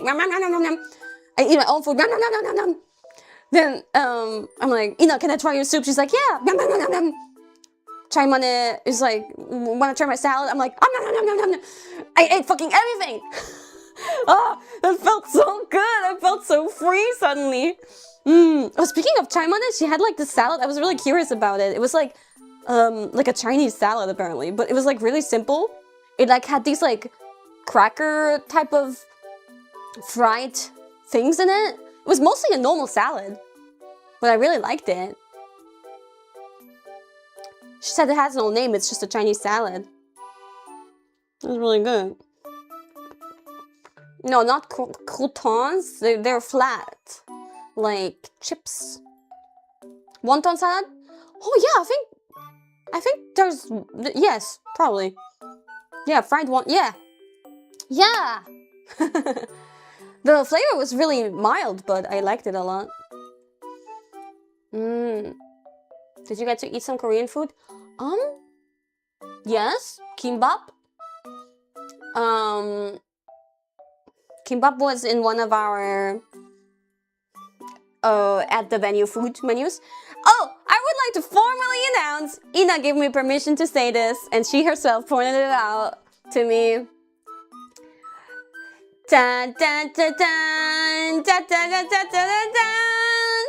Me, Takanashi Kiara of hololive English Myth, has now had the pleasure to be the only member in history ever to have met Ninamai Inaneza's full, complete family. Even before I have met her mom and dad, but now I have also met her sister. And she is cute. She's very cute and very nice. And I was so happy to see her family again. I was so excited to see her father and mother. Yeah. And Ananis was so pretty. They were all very nice. So I am very honored to have met all of them. イナちゃんの家族、全員に会いました。全員に会った人他にいないよ。だって。So I was like, 안녕하세요. Yay! But this time, the kimbap was not from her mother. So sad. 羨ましい, right? Yeah! 羨ましいよね. The collection is complete. Yeah! Now she needs to meet my family. Ina, go to Austria and meet my family. Yeah, it would be difficult to meet all of my family because my family is like it's scattered across. Yeah. And I have something you can hold over the other members. Nah. Nah, it's not really something I can flex with. Can I? Can I? So is hers apparently. I guess so. Yeah. True. But I have a bit more family in total, I think, than she has. Surprisingly. I don't even have grandparents anymore for a long time. But I have parents, I have big sister, half, and big brother, full. And I have small half-brother that I haven't seen small half-brother since small half-brother was this small, but I think small half-brother is this tall now, probably. I don't know. Very much grown up now. And I am even younger than small half-brother. I have a small half-sister, but that one I've never met before. It's from my father's side. My big half-sister is from my mother's side. My small half-sister is from my father's side. I've never met. But the half-brother from my father's side I've met before. But it's been too many years. That's a lot. I know, right? I have lots of half relatives, yeah, because they broke up very early. They broke up after me. Am I the reason? What? What did I do? I was just a baby. What could I have possibly done? あれうちの両親私を産んだ後別れたんだよねって今言ったら気づいたら私のせい Nah, I'm sure it's not. Nah, it's not my fault. Nah.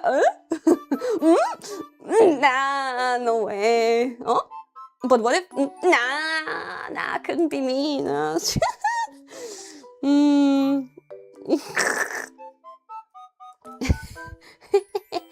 Well.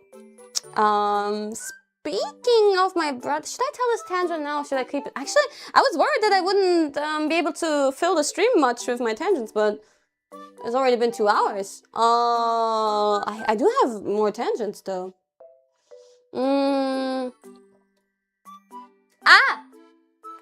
But a lot of these are good for small talk too.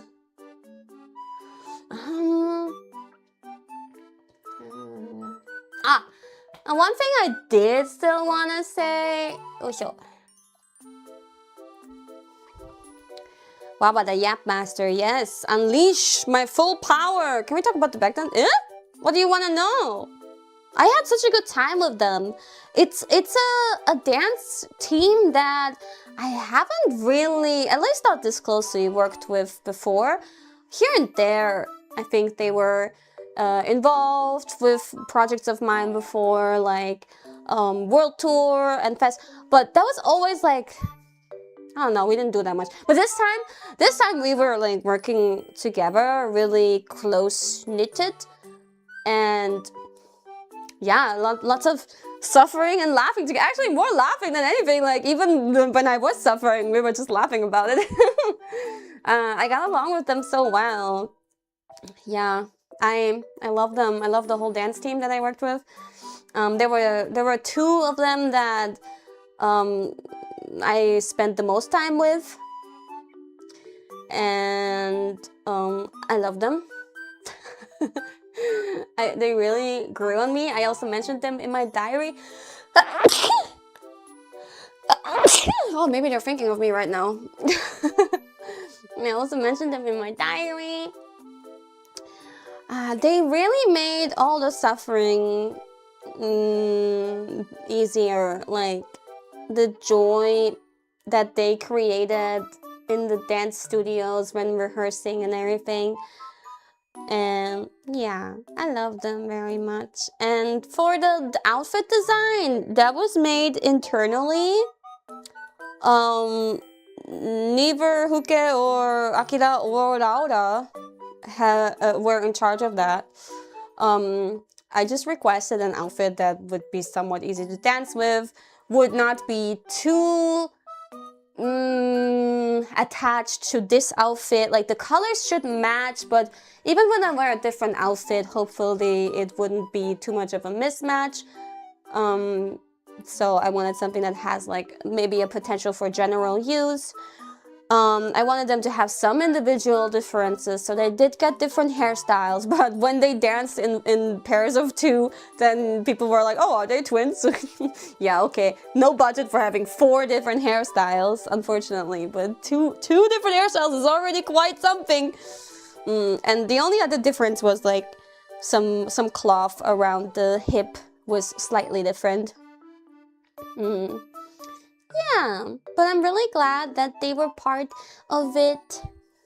I hope they're proud of me. I really like them. They used to say like once a big phase was over from all the rehearsals, once we were past that, they said that they never had this much fun before with anybody else when working with us.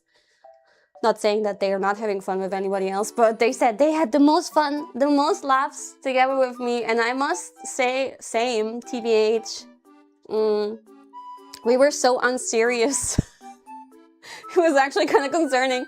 Sometimes we would just laugh and laugh and laugh, and we just could not fucking stop messing around and being unserious. Which was kind of affecting our progress here and there, but... But that really lifted the mood and lifted the spirits and made every day coming to the dance studio less of a burden or whatever, you know.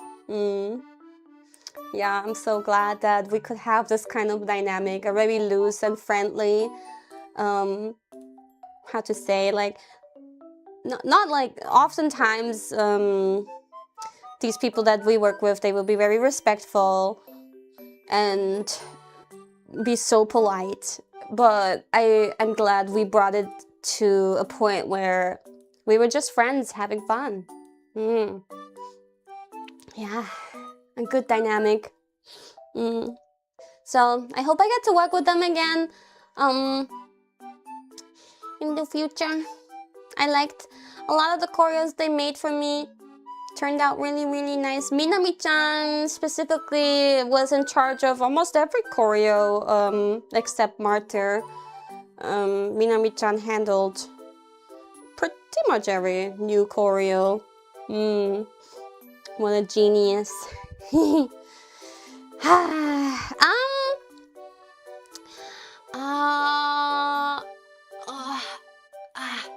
Okay, I think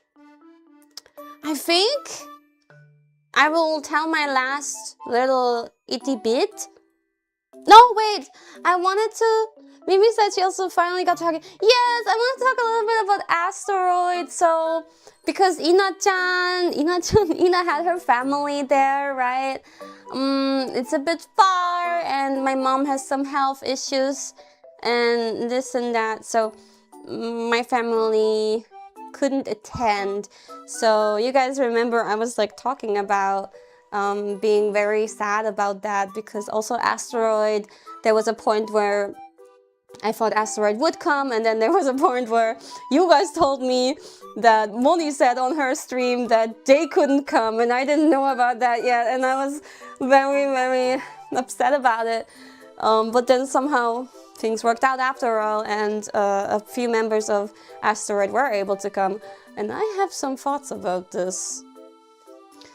I do low-key wonder if KFP had their hand in this. Like, well, what happened? Did you guys... I don't know, like, did you guys, like, sponsor their flight tickets or something? What? I feel like you guys had your hand in this. What? Because I was so sad, and then soon after I hear, oh, they're able to come. Oh? Like, low-key, I feel like you guys had your hand. No, honestly, did you? Did we? Did you not? Okay. I don't know. I thought it was a possibility because I know you guys. Okay, maybe you didn't. Oh yeah, you have no hands because you have wings. Anyway, so the people who were able to show up from asteroid. Let me move something on my screen. Damn, having 4 screens is crazy. The people who were able to show up were Moni, which should be a name familiar to you guys. Moni is the lady who writes pretty much all my lyrics, and from at least every song since Do You, I think. And she does, I think, all the top lines to all of the new songs for sure. All of the Vogelfrei songs and some of the songs before that too. Top lines is like the melody, the actual melody of the singing, not the melody of the song, but the melody of the singing lines. So very talented individual. That's Moni. And then Ari. Ari is the producer of pretty much every song since after doing... Nah, there might have been one more song of Kira in between there. But yeah, Ari, maybe if you saw the credits of Vogelfrei, there was this mysterious Ari person credited for every goddamn song. Ari also made a few other songs like Sleep Talking. Ari probably made Mirage. Yeah, I think so. Ari also, I think, made Chimera. Pretty sure. I don't want to mess up anything because I think somewhere in early on, Kira did slide in one more time. Wow, that was for Pineapple, I think. After Do You, I think. Well, right. I guess after Do You was also The Great Wanderer, which was not by... Well, there's a few songs in POV that were not from Ari. But after POV, certainly every song was from Ari. And this Ari person, I do not communicate with. I don't have any channels of communication with this Ari person. It always goes through, like, you know, Moni and Johnny. It was always very mysterious to me. I've never talked to this person, never fought with Kira. Back in those days, you know, Kira made Do You and Sparks, and with Kira I had some contact. With Ari, not, because Ari is a rare Pokemon and likes to be, yeah, more distanced from everything, it seems, which I find very fascinating. Like, damn, this person is writing all my songs and like we've never talked before. Yeah. But like he doesn't do like Instagram and Twitter and all of that. And I would assume he does Discord though. How do you guys communicate, eh? Mimi. Really quick before it seems like I forgot you. Mimi was also there. So Johnny wasn't there. Johnny was originally supposed to come. Johnny does all the mixing and a lot of other work too. And Johnny, I love Johnny. Love Johnny so much. Johnny wasn't there, unfortunately. But seems like Mimi took his place. Mimi is also part of Asteroid, but Mimi, for me, usually does my nails. Yeah, for not these nails, but for my other MB outfits, I'm usually like, hi Mimi, do you want to do my nails? Because she's more on the creative, artsy side. And so she does my nails. And I love her. She's so cute. She was actually so cute. But yeah, those 3 from Asteroid came to both days, and I'm so glad that Asteroid got to hear my songs that they have contributed so much to. I'm so glad they could see how I completed them with choreography, with visuals and everything, and my own charm to be put on stage and then have you guys cheer along really loudly to it. I'm sure that must have felt really, really amazing to them. And because of all the mysteriousness behind this person, I was so glad to finally have this person who made like 15 fucking songs for me finally say hi and say thank you, especially in person. Thank you for making all these awesome songs for me that really, like, absolutely, you nail it every fucking time. He works so fast. Ari works so fast. Whenever I needed a demo, he's like, bam, there you go. And I don't know, it's just, I felt so satisfying to show him this world that I created thanks to his creations. Yeah. Yeah, and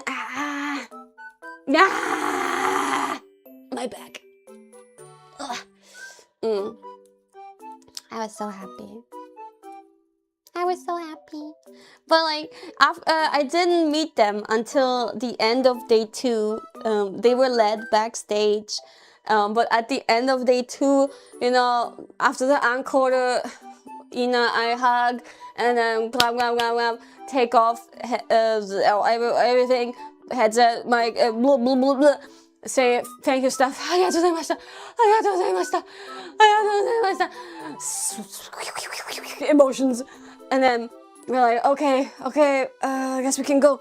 Alright, and then we go backstage, and I'm like, I need a fucking shower. I'm disgusting. So, because we had a shower backstage. So I jump into the shower. I don't wash my hair because it would take too long. But I take a speed shower, like a 3-minute shower. To hopefully not be so sweaty anymore.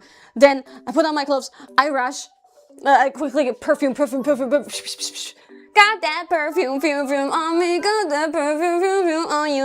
And then I go to the next room where Asteroid is waiting for me, and I'm like, hi. And 2 of those people I've never met before, so I want to make a good impression, right? But like, we're talking, standing awkwardly.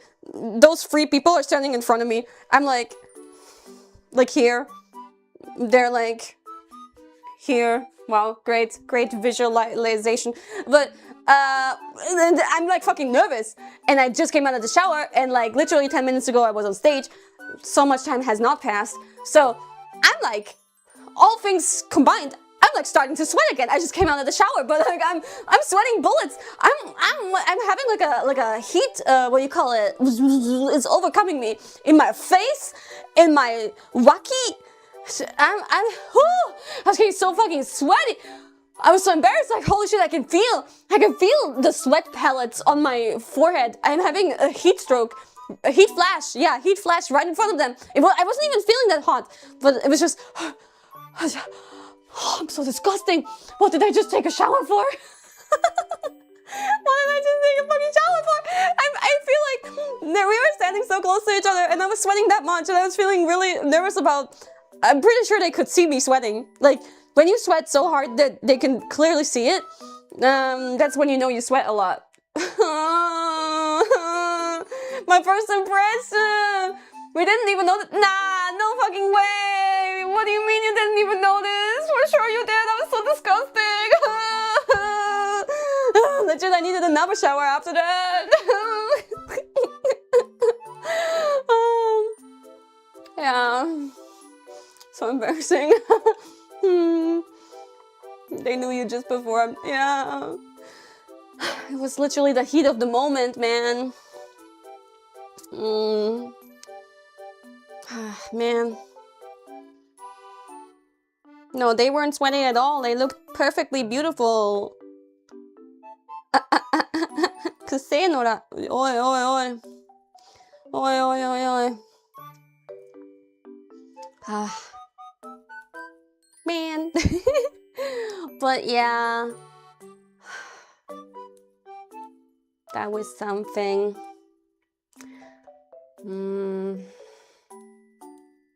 And then it hit me. That was some wonderful couple of days. And it hit me that we wouldn't have this experience again for a long, long time. That the next time where I would be able to have this experience would be so far in the future. I don't even know if it will ever happen again. I don't even know if I can be hopeful for that. I can try. But it hit me. That was it. That was... And the thing is, like, I think for you guys, for you and me, and that's probably fine that way. It doesn't need... You don't know where I'm even going with the sentence, but like, one thing I noticed with like birthday lives, anniversary lives, and even more so big concerts, like solo lives, it's such a special opportunity that few of us get once in a blue moon.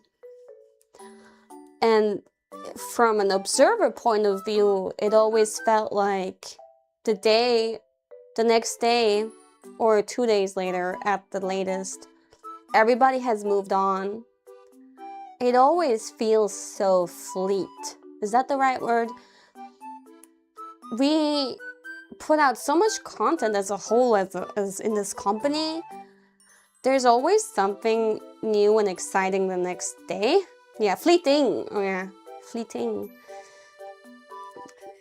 All these special, especially the solo lives, there's so much work being put into it. It feels like a waste to move on to the next thing so quickly. But that's what I was worried about beforehand. But I do think this is mostly from the POV from someone who is not really deep in that particular fandom of that person, right? Because I do think for us it will not be fleeting, right? I think you and me, we will be stuck on this memory for a long time. And I want to do the watch along sometime next week. I think they will probably have the archive ready by then. I need us to really cherish this. This was my life's work. I have never put so much effort and bodily fluids into something. The way I've committed to this is, yeah, something else. A lot went into it, and I don't want it to be just a fleeting memory. But I do realize that's seemingly just for people who are not in that fandom, so I think I'm good. It was just something I was like kind of feeling like, oh, I don't want this to go away that fast. I don't want this. That's why it was actually really good that it was 2 days. If I was doing this without Ina, it would have probably just been 1 day. And then it would have been over in an instant. Holy shit! I can't imagine how unsatisfying that would have been. Yeah, it would have been like, what the fuck? That was like a fucking dream. No way it's already over. Thank God there was 2 days. it made it last a little bit longer, the whole excitement. Yeah. Thank God.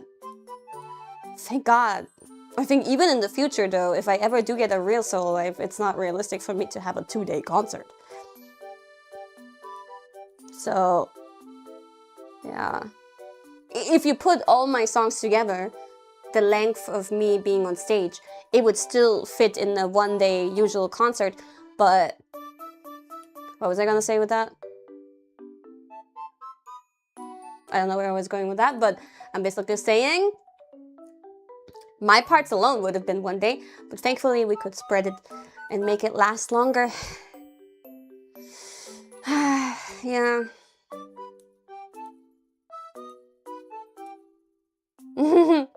Yeah, the after party also, I was watching that on stream on YouTube, and it helped make it last even longer too, as well. I was like watching, observing everybody.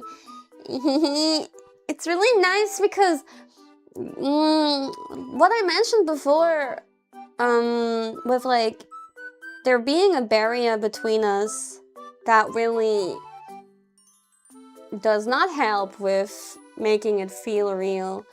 What does help, still not quite the same with experiencing it face to face, but seeing you guys in line, being talked to, not just a picture of you guys in line, but like having you guys actually talk to a camera. Ideally, it should be my face, but having you guys talk to a camera and saying why you're here, where you're from, how long you've been watching, what you like about me and all that. And then that was before the concert, and then after the concert, the after party, hearing your thoughts and everything. Can you guys do one of those Twitter spaces again? You KFP haven't done that in a while. Well, I mean, I guess I heard plenty at the after party.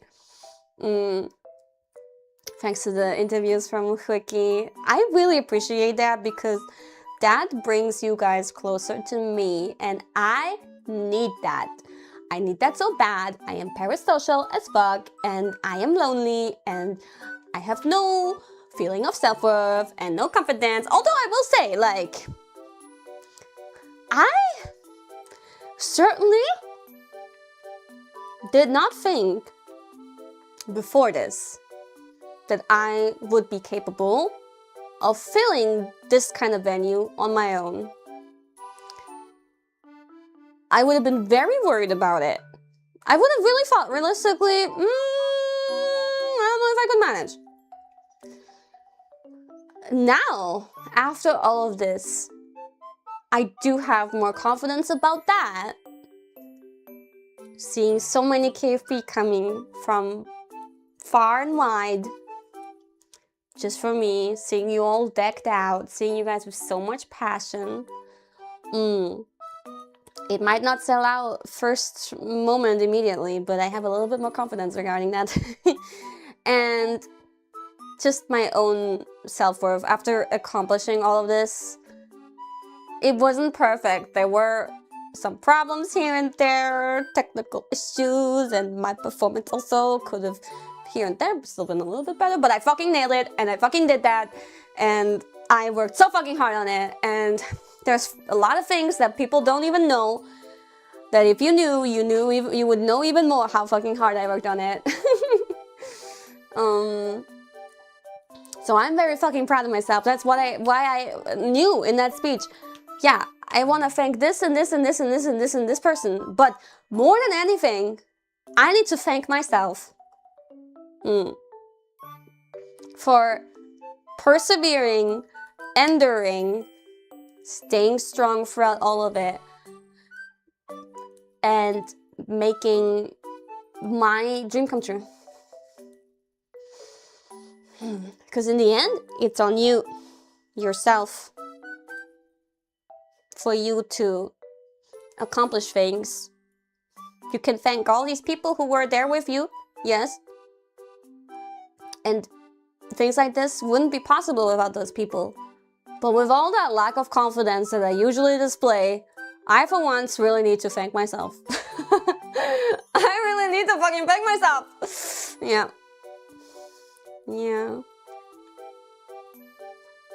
I was really proud of myself, and a big reason for being proud of it was also because you guys really showed how proud you guys are in me.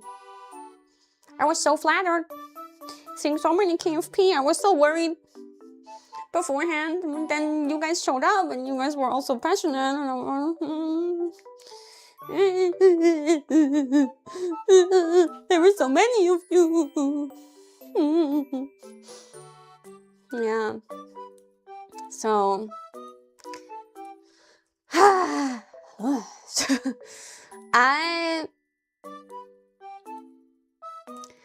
do want to say though that while obviously now the dream is to have a real solo life, because this is not I want to say, yeah, I did a solo life, but it's like always hard to say because it kind of wasn't. It kind of wasn't officially, as much as they say, Takanashi Kiara, Takanashi Kiara, Ina's first solo live. It kind of wasn't, because the thing about a solo live is you can be sure that you can be sure that the people that are there for you and you only. I'm not blaming any takodachi, of course the audience is gonna be split. That's the thing. I cannot be there, although I do think like most takodachis watch me at least occasionally. Maybe not, maybe actually not, but I mean we've been, I think Ina probably also has a lot of old fans who've been there since like the early days, just like me. I feel like we both probably have a very old fan base. So I think at least simply from that, it's like there is certainly awareness. Like, we've been together for so long, the fandom and us.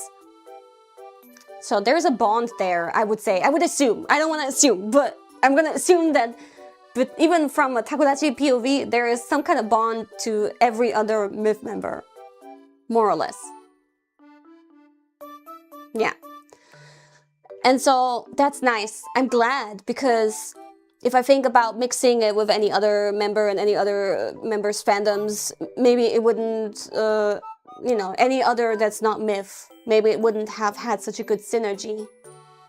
So I'm really glad that it was with Ina because of that.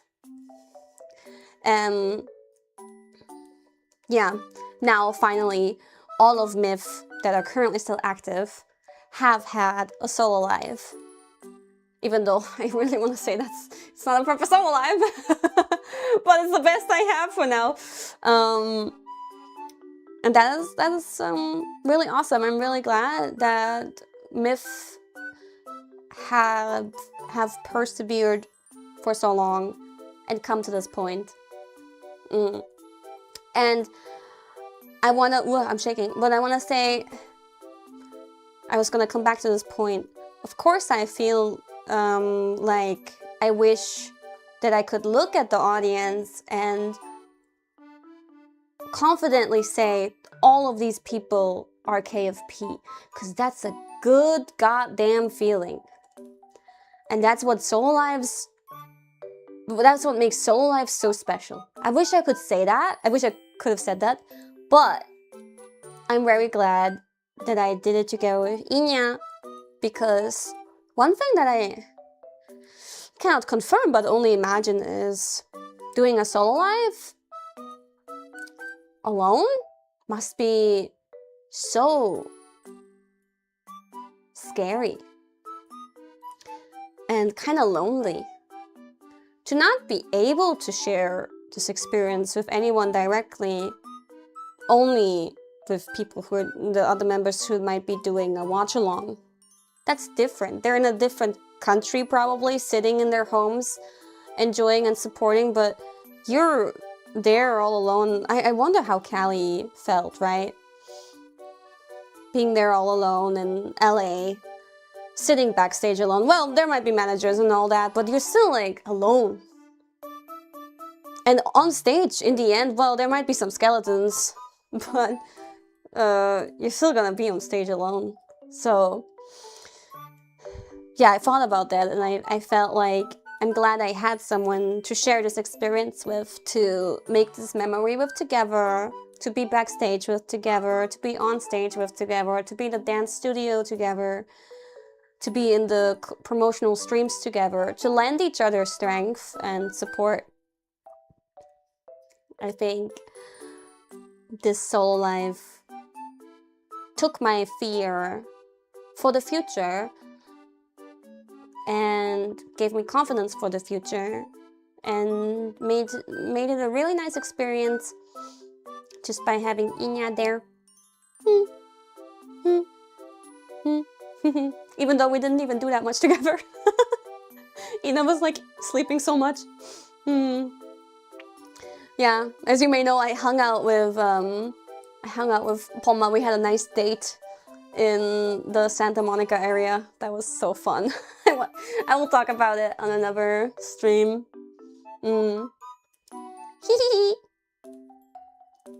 Yeah. Saw that tweet. Yeah. Ponma. I have so much to thank her for too. She's such a hard worker and so selfless. She's such a sweetie, and more I feel like I'm morphing into her because I wear the kind of clothes now that she would wear. One of the days I swear my fit was like exactly what she would wear. It's ridiculous. I'm morphing into her. なんかどんどん時間が経っていくと自分のマネージャーの着るような服を私も着てしまう。どんどんファッションセンスが同じになってしまう。だってマネージャーのファッションセンス好きだもん。I like her fashion sense, so I'm taking inspiration. Cause like I normally don't like wearing pants, especially baggy pants, because I don't know how to make them look good. But the thing is like, if I wear skirts and cute stuff all the time like that, I stand out. And also, I often would like to wear more loose things to just be more in a chill mode. So I've adapted Ponma's style a little bit because she likes to wear baggy pants. But then she will wear like a tight top. Not always though. Often she will also match it with a baggy top. And I'm like, why do you look good in this? How do you do it? So I've studied her. The past, 2 years, I've studied her intensively. And we even went shopping together. And now, I wear those pants that we bought together constantly. I wear them constantly. Religiously. I shall become Ponma. She's my inspiration. Yeah. I love her. I'm glad she could come with me to make this memory together. Like the past years, she's been working so hard and improving so much as a manager, and she's been helping me so much with all my shit. Yeah, she's always like on call, on standby. She overworks so much, but yeah, she's always there for me. So I'm glad she could see me be successful and sell out a venue and all that. Speaking of overworking, I felt so bad. Those staff that worked for us to make this come true, they have lost a lot of sleep over all this. I feel so bad, but thank you so much, staff-san.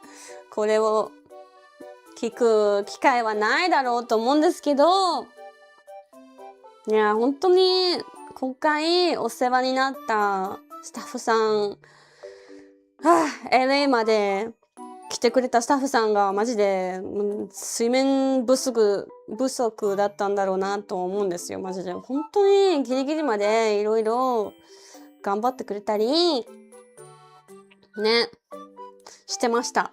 で、私はみんなの眠い顔を見て、眠いけど頑張ってるのを見て、申し訳なさすぎたんですけど、本当にその頑張りに救われました。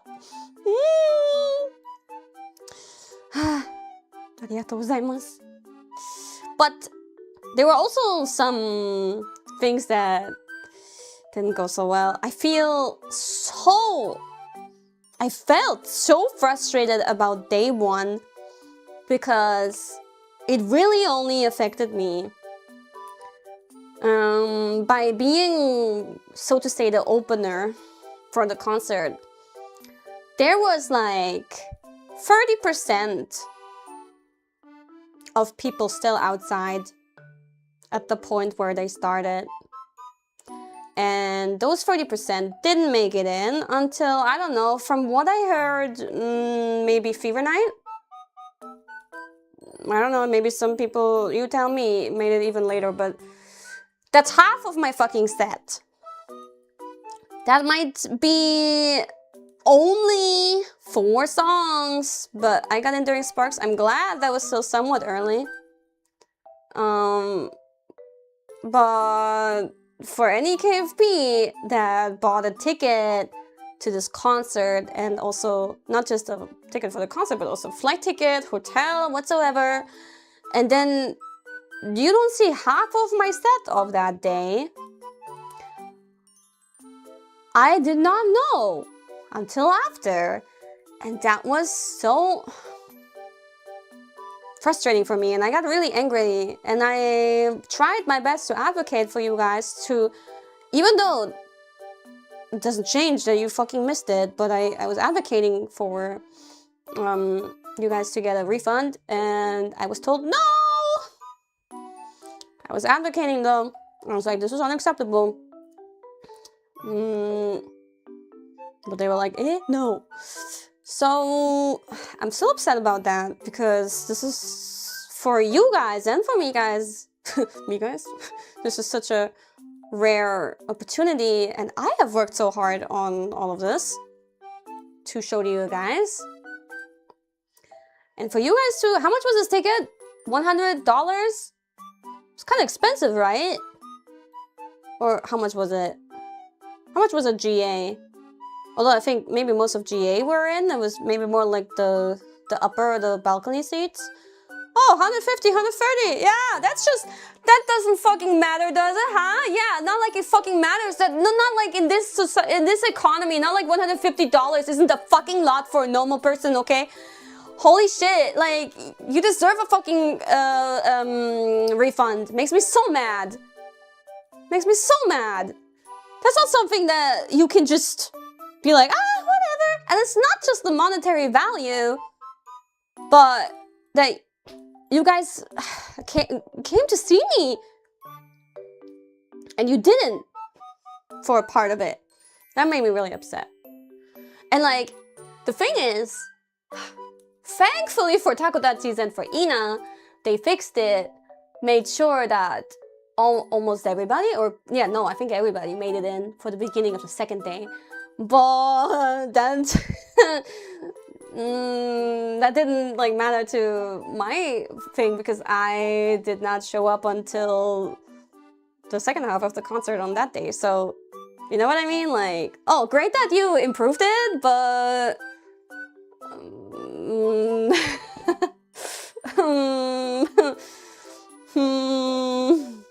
and then the thing is that this happens at like almost every EN concert on day one, or every EN concert on day one. So I'm like, haven't we learned from this? Have we? I mean, it's like we as a company must calculate more time for the venue on any event on day one, because on day one is always a learning experience for that venue to understand how, I mean, it's not like a sold out venue. It's not like they never had that before, right? But you guys just bring more merch and all that. So I guess that's like, that makes it so different. And they're very, very particular about squeezing all the fucking plushies. So every time, the first day is like a learning experience, right? So we must calculate that every day is like lots more extra time for getting the people in. And yeah. And I mean, we didn't even start on time on day one. We started late, but even that was not enough. And then at some point, like, we kind of just had to start also because there was live viewings all over the world. And those cinemas had a limited time and would have to close if we didn't start soon. Because there's one, I don't know, some movie, I wonder which movie was after us, but I mean, that's such a crazy thing to think about. Oh, the concert, like, there was a chance that they wouldn't see the full concert. Because a different movie was gonna, like, any fucking movie can be, like, delayed, like, just, come on. Those movies are not like a fucking once-in-a-lifetime life experience. So, interesting experience. Definitely a learning experience. I think we shall do all of these live viewings again. Those were a great idea. And I heard some issues on day one with like, I don't know, screen going black here and there. I didn't hear anything about that on day two, so I'm assuming and hoping that it got better on day two. I hope so. So anyway, Ryan Gosling? Really? Anyway, I hope that they do more live viewings. So many fans are able to watch it and have a great experience with other people in the cinema together, forming an extension of the audience. Day 2 was flawless. I'm sure it depends on each venue, but that's good to hear. What do you mean we were baggy? You mean laggy? That thing was so fun. We extended the... Yeah, I know. I'm so glad. I hope we continue doing this. I hope we continue doing the live viewing. I hope we continue doing the merch sales on the venue kind of thing. Those are two great things that we didn't have before that I hope we continue. And I hope we learn from this. But I'm just like, why did I and KFP have to suffer from this, you know, being guinea pigs? Like, like, we could have learned from it before already. You know what I mean? We already had this before. Why didn't we? Why? You know what I mean? Oh well, that's the only thing I'm really angry about. Yeah. It is what it is. It is what it is. But I just hope the people that didn't make it in did. Like, I can't imagine you not feeling upset, but I just hope you. I just hope you weren't too upset, but I can't imagine you not feeling too upset. That makes me upset. I hope you weren't too upset. But I would be fucking upset. Like, wait all that time and then not get in time. You're upset that I'm upset, but I'm upset that you're upset. So that's an endless loop. Oh no.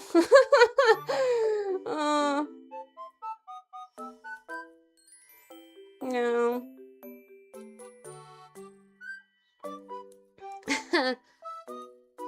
They were more thorough than airport security. Ollie's reaction. Oh my god. Ollie and Wayne. I love them. My supportive besties. Ollie and Wayne. Oh, amazing. Only 3 inches. Weird, it was also... I didn't see the whole thing, how they reacted, but just saw clips, but marvelous. I'm so happy that they watched. I'm also so happy that so many EN members watched. Pretty much everybody watched. Also, Narissa fucking spammed me with her thoughts afterwards. She wrote me like a whole fucking book of what she liked about it. And I don't blame Narissa at all for not joining the watch along, because I think I personally, if I was in a position, so if somebody else was in my position and I was one of the watch alongers, I would have probably suggested to split it in half, because for me personally that would be too many people probably. For me to watch it properly without too many people talking over everything. Like, I would have suggested that, and to be able to watch it a bit more properly. Yeah. But it looks like they had a lot of fun, and that's awesome. And I'm so happy they all watched. Gathering so many EN members to do a watch along is kind of fucking hype. It's kind of fucking hype. But I don't blame Narissa for, you know, I think, yeah, Reina also did her own watch along, right? Yeah. Yeah. She wanted to make sure she could pay proper attention, I guess. And I appreciate that. Yeah, Callie missed like a lot of good parts on day 2. Ooh. I was really hoping she would see blue and gold in our each of our speeches, and then the speeches to each other. By the way, the speeches towards each other in the last Encore MC, I suggested that. I was like, Inya, we should be a little bit sappy towards each other. How about we write a little message to each other? And then after that, we should also talk about our future goals. Like, I scripted the whole MC. Oh, and the screaming at the end without the microphone was also my idea. Yeah, because I've seen like some fans talk about hearing their Oshi's voice even at Fest, like without even doing the put away the mic thing. I saw some fans saying that about Koyori, that they were seemingly so close. Even though she was using a microphone, she was so loud that they could hear her real voice, kind of, you know what I mean?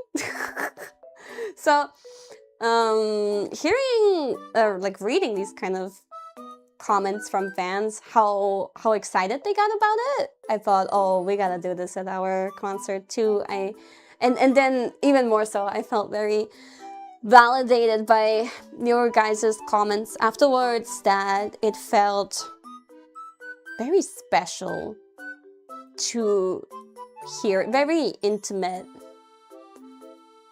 to hear it without a mic, right? You guys were saying that, so I'm glad I suggested it. Unfortunately, on the first day, it didn't work quite so well because I was trying to explain it, but we kind of went over it too fast. And I had a feeling, because like I did my thing, and then I heard no reaction. I was like, oh, well, okay, Ina, go. And then Ina does it, and I heard so many reactions. I was like, wait, these guys didn't hear me, did they? But what do you mean they didn't hear me? I pretty much did it at the same volume as Ina.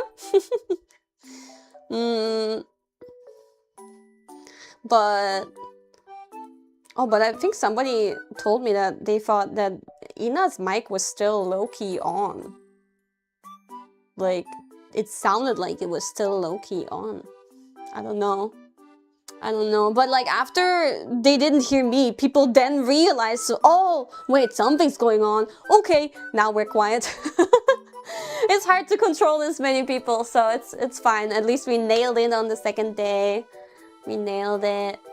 And apparently it was audible on the video on the online stream as well. It was audible there too. It had the mic come in on day one on her voice. Yappari. Yep, yeah, I figured. Those people were saying that it was like kind of on again. But yeah, people could hear us from the crowd mic. Yatta! そう、いろいろキアラのアイディアをいっぱい入れちゃいました。この生声で叫ぶのもうちのアイディアだったし、最後に手紙お互いに読むのもうちのアイディアだったし、いろいろね。あと曲中の風とか座るのとか、いろんな振り付け調整とか、いろいろキアラのアイディアでした。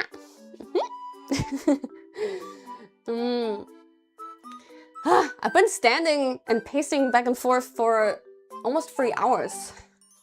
Yapping constantly, standing while streaming. So unusual. I feel like I'm having like a TED Talk? PowerPoint presentation. My feet are, my soles are starting to hurt. Getting my steps in. Oh, I wonder. I mean, I did walk a little bit outside today. Oh, I wanted to tell you something. Where's my 5,200? Is that good? I don't know. The other day, I compared my steps when I had I should have had like pretty much the same amount of steps with Ina because we went a little bit sightseeing. And I had like several thousands less than her. And she was like, something's wrong. I think it's measuring it wrong for you. Yeah, average. Yeah, I only went to the supermarket today. And then this constant back and forth pacing. Is it going up? I mean, just going to the supermarket, I mean, should be pretty good. I don't know. I don't really know. I don't really care about the steps I take. But, one more tangent. One more tangent, okay? Awkward because my arms are so inaccurate. I need to fucking sit down, man. I can't fucking do this anymore. But it like kind of glitches around when I sit down. Puppies! It's okay right now. My butt is like so visible in this outfit. The skirt is like so freaking crazy. Hi. So yesterday I came back home. It was like evening. And this sounds like I'm going into a scary or deep tangent. I'm not really. It's just an anecdote. But I came home. Oh, funny thing. I made a joke in my head. How do you know at the airport, how can you tell apart tourists from Austrians that just came home?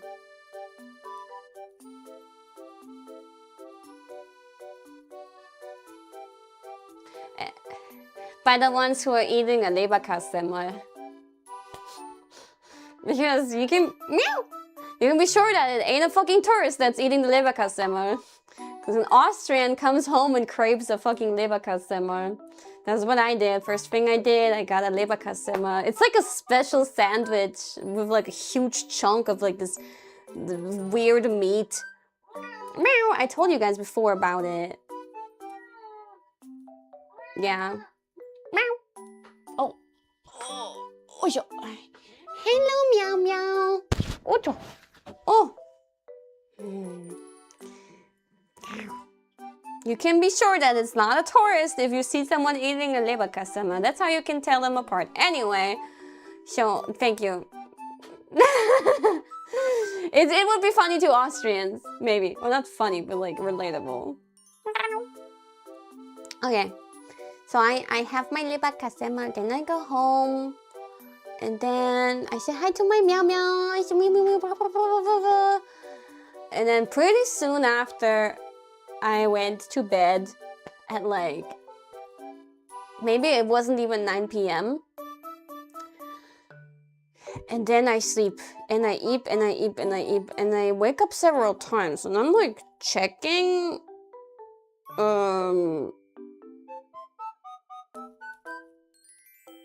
wait, my brain is not loading right now. Was I checking my phone? Was I checking my clock? Because my clock, shouldn't my clock have been accurate? I don't even know. Was my clock, no. I don't know.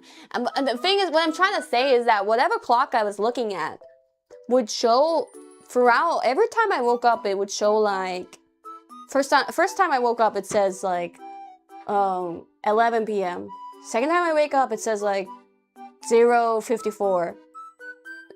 Next time I wake up, it says like 3 a.m. Next time I wake up, it says like 4 a.m. I'm like, eh? How much longer do I have to sleep for it to be a normal time to wake up? And then, last time I wake up, I look again and it says like, I don't know, 5 a.m. I don't know. But then I was like, wait, this can't fucking be. Let me put up the like, the shade thingies that darken my room. Oh, it's fucking bright outside. I'm like, okay, there is no way that at 4 a.m. it was actually still 4 a.m. on that clock. There's no way that at 4 a.m. it's summertime now, but it can't be bright outside. There's the sun shining gracefully. At 4, nah. And then I realized, oh, because I forced myself to sleep more and more because I look at the clock and I'm like, I didn't sleep enough. I didn't sleep enough. It's still fucking 2 a.m. I didn't sleep enough. Then I see the sun and I'm like, oh, I was looking at PST. I think I was looking at PST. I was gaslit by my PST. So in total, I thought I slept so little, but in total, I slept like 14 hours, I think. It was actually 10 a.m. That explains a lot. I thought I was having trouble sleeping by being jet lagged. That was not the case. No, I didn't even feel like that tired sometime later in the later waking uppies. I was just like, oh, I guess I didn't sleep enough. All right, let's try to sleep more. But I could have, if I knew, maybe I would have woken up earlier. Meow. My sweet baby, hi. Oh, yeah. Sorry, I'm petting Smoothie. Yeah, got good sleep. I was like pretty sleep deprived in the past days in LA, obviously, because I was like nervous and anxious and all that, and sweaty because somehow the AC was like turning itself off at night because I guess it was on automatic and I didn't know how to turn the automatic thing off, and so I would wake up from the heat and then I would get up, go to the AC, push the button, turn it on again, but that action alone woke me up. Would you?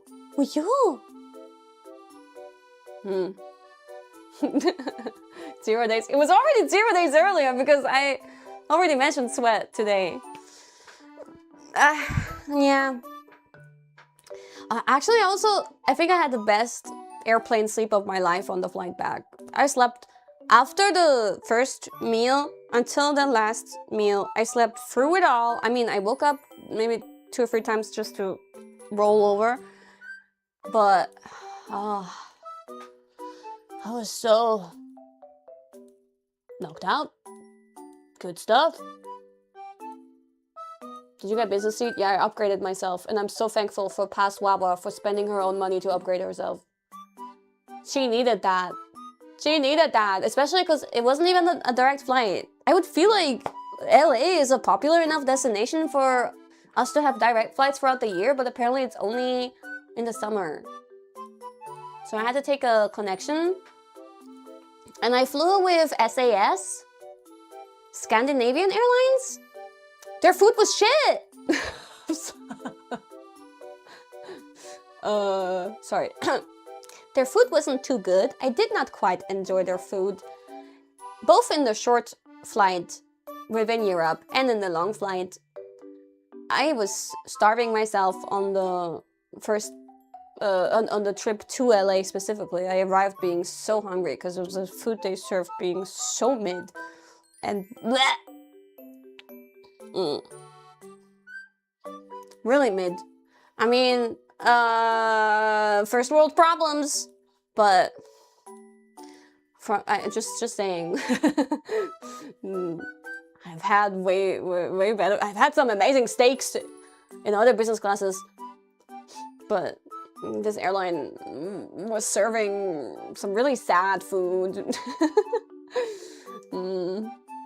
But it's alright. I came to my destination relatively comfortably, but even the lounge had sad food. The SAS lounge had sad food, and I got so confused finding the SAS lounge. I got lost. Sad. SAS, more like SAD. Japan Airlines has decent food. Japan Airlines. I don't know about JAL. There's two big Japanese airlines.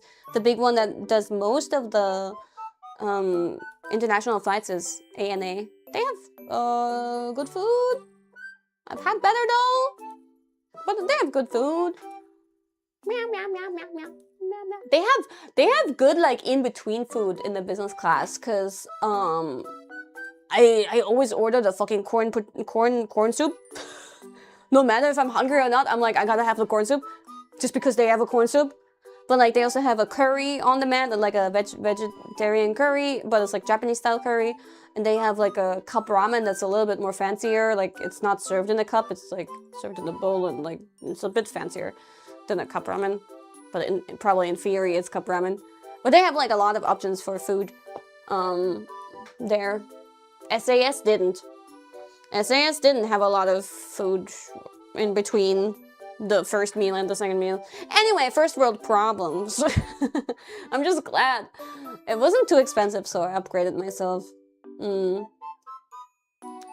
The other day, did I tell you, like, on my flight back from Japan the other day, I was like, last minute, should I upgrade myself? And then, did I tell you, I went to the counter, and it was like, what did they say, like 4,000 bucks? Even more than that? Yeah, maybe around 4,000 bucks.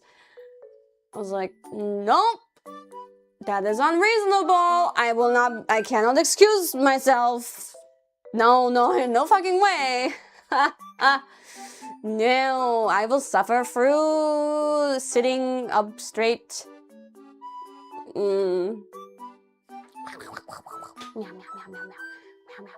Purring on the sidelines. Sometimes it's like way cheaper than that, but that was insane. I've been collecting miles. I've been doing my best collecting the miles. That's like 20 Maldives. Hey, surely it's a bit more than that. Oh, I'm glad I mentioned the Maldives on stage. There's so many things that I still feel like, I should have done this, I should have done that, but I've done a lot of the things that were on my bucket list and that I wanted to make sure that I would do.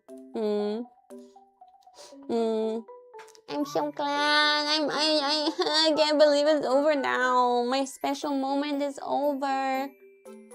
My time to feel special is over. Oh no. Please, KFP, make me feel special a bit longer. Okay. My special time. Really quickly, I mentioned the Blue and Gold music video. If you haven't seen, I put up a simple Blue and Gold video. If you are a member, then you maybe saw the long text that I wrote about my thoughts for a music video after Ego. Algorithm is not treating me very well with Ego. It's growing very slowly, and I thought, what do I do? So I kind of changed my plan. My original plan was doing a manifest music video, but I feel like, yeah, at that point it wasn't such a good idea anymore because, well,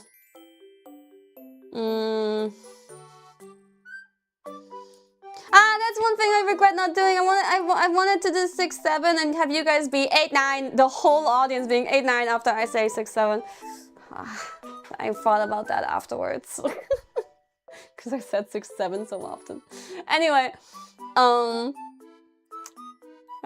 you could say next time, but next time, maybe in 2 or 3 years, nobody will think about 6, 7 anymore. Remind me if you can. Remind me. We'll bring back 6, 7 one last time in 2 or 3 years, just so you guys can be like 8, 9, 8, 9. Anyway, what was I gonna say? Yeah. There will be no more music videos from Vogelfrei. However, there will be more dance shots. But in the end, blue and gold was a good option for me because even though originally I didn't want to make an MV out of it because I didn't want it to feel like I was milking it. But in the end, it fit my budget. And it fit the limited time we had to make it. And it fit the outfit. And yeah, I don't know, in the end I thought it was probably a good decision to go for blue and gold there. And so I just had a really simple vision for it. I told Kanauru, well, I recorded this motion for the music video on my last Japan trip. This isn't taken from the concert and reheated or so. No, I recorded the motion in my last Japan trip.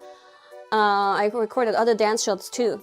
But I had in mind, I wanted to, whatever MV, for whatever song it would have been, I wanted to show off this outfit. I hear some people here and there, always, every time I put out a new MV, are like, oh, why Kanauru again? Well, I need you guys to fucking trust me and stop being all that. Because Kanauru works efficiently in the time that I need it to be done, always. And has the tools and everything that are needed. He just like gets it done. Okay, he gets it right, he gets it done. I like his work. There is like creative synergy there. He's reliable. He's a goat. I like his style. I understand that some of you guys are sick of the like filter, whatever you guys say that, but I like it. I like it. Visually, I like it. And yeah, like, it's just, I fucking like it. I fucking like the work he does. And like I said, it's schedule-wise. There are other options now. Earlier, there were really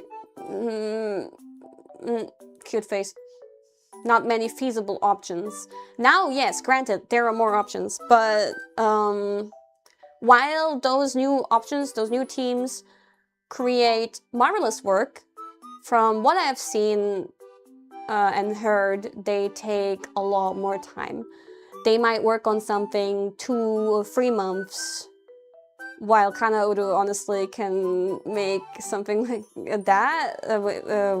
This is not a shade or anything, but the way he works, he can get it done in 2 to 3 weeks, seemingly. So usually I work on a quite tight time schedule, so yeah.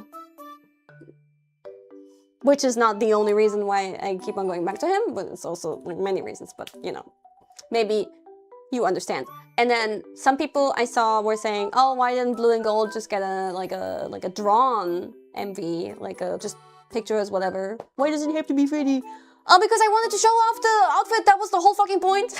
And well, because then I was able to record my own motion. I wanted it to feel like a performance. The vision I had in my head was like, oh, low battery, oh shit, we're almost done, was making it feel like a performance. I wanted it to be like giving this feeling of solitude So I wanted to be like alone on the stage. That was the vision. And I wanted this like strong spotlight on me and just maybe some small particles floating around. And he made all of that perfectly. And then at the end, I just wanted the silhouettes of Gubiriba and Ame in the audience. Oh, he fucking nailed that. The bling on the last sound and the spotlight on them. Oh, fucking shivers and teary eyes every time. But yeah, maybe this would have been possible in like a 2D artsy form. But first of all, again, I didn't have the time to put something like that together. If you remember the time when I made the members post, already from that time onwards, there was not much time left to create anything. So this was like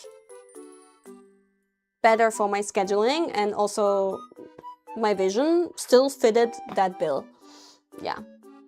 So forgive me if you were like kind of tired of it. I'm sorry.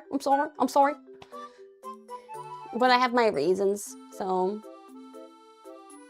maybe in the future I will try some different options, so you guys get something different for once. Yeah, but yeah. Can't please everybody. That's right. But I hope I pleased most people. I hope so. Yeah, I'm the artist. I have thoughts, and I literally, I mean, I just had the speech on stage the other day where I talked about creating my world, the Wawa world, and the Kiara pop and everything. And I hope that through this concert you understand even more, even if you already did. Maybe you understand even more what I'm going for in my direction and everything. And that includes the music videos, so... Yeah! So desu ne. Wawa has thoughts. My face is soon gonna be paralyzed. So we're gonna end it anyway soon. What's anything else? Yeah, so stream Vogelfrei, stream Blue and Gold, and please watch both Ego and Blue and Gold. There's still actually one more Ego short that I keep on forgetting to upload. I should fucking upload it ASAP. But Vogelfrei, as announced, has a new second round of pre-orders open. So if you missed it previously, I feel like most of you didn't, but if you did, then now is your chance. Link not in the description, I think. Oopsie, but go on my Twitter or go on the hololive official shop. They fixed the thing now with it not being available anywhere outside of Japan. No signatures. This time, this is just for all the people who missed it before, or maybe want a second copy. We said it was liver. What? What's that word? Nani? I was so happy to get the signature in full life. Thank you! I'm glad you got it. Actually, so, oh, I didn't tell you, but, you know, oh god, I hope my face doesn't get paralyzed now, but, you know when I told you that in Expo, I saw Yago, and I was like, Yago, you're coming to LA, right? And he's like,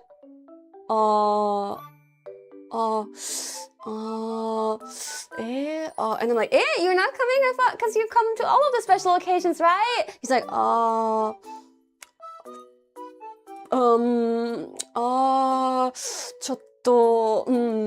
yeah. And then next to him was another like high position person. So I was like, what about you? Are you coming? Or like anybody of high position? Is anybody coming?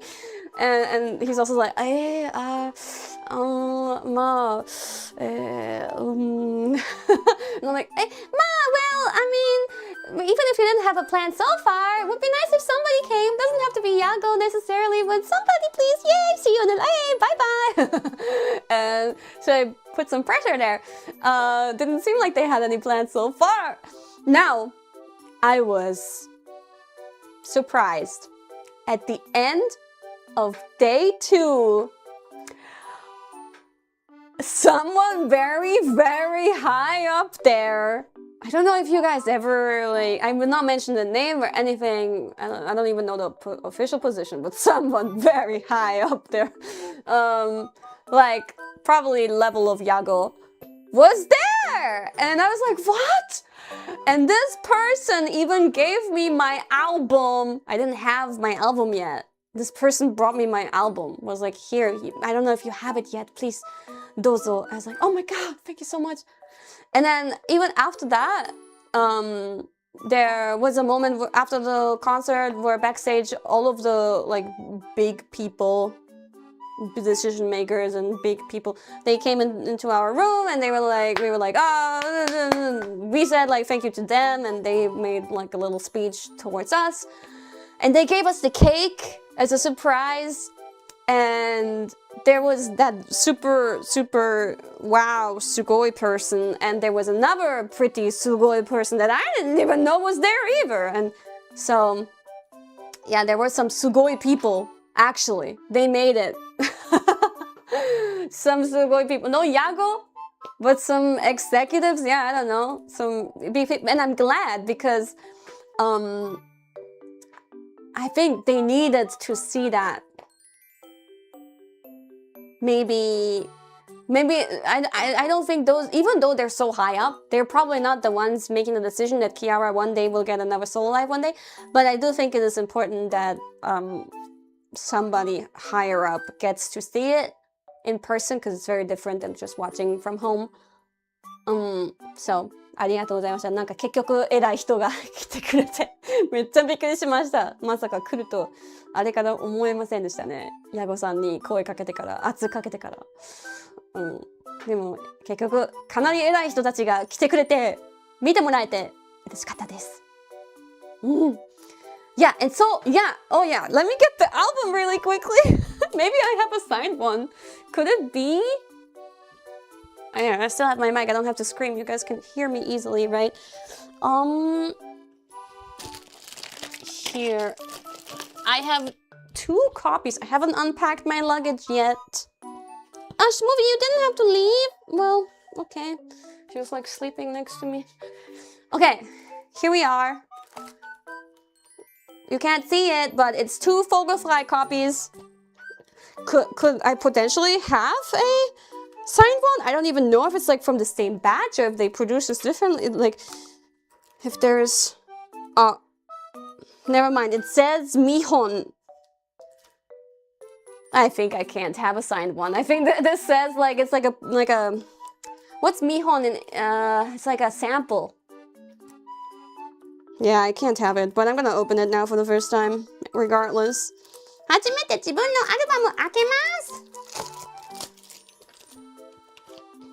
So I left the overall album design to them. I think they did a good job.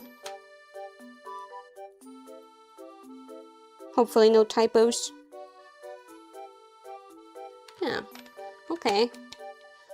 Okay. Yeah, the bird cage is nice. Maybe the backside of the booklet could have had something. Oh well. I love the art. Oh, sticker! I have an unsigned sticker. Oh. Yeah, I guess I could sign it myself. Be like, oh my god, it's signed!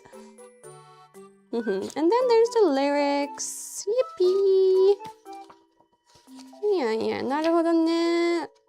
Okay. Yeah, なるほどね. Alright, it's pretty, like, normal. It's pretty normal.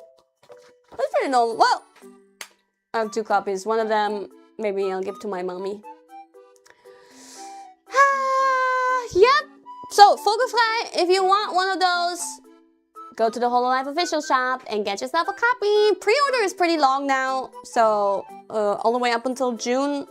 So I will promote it again and again and again.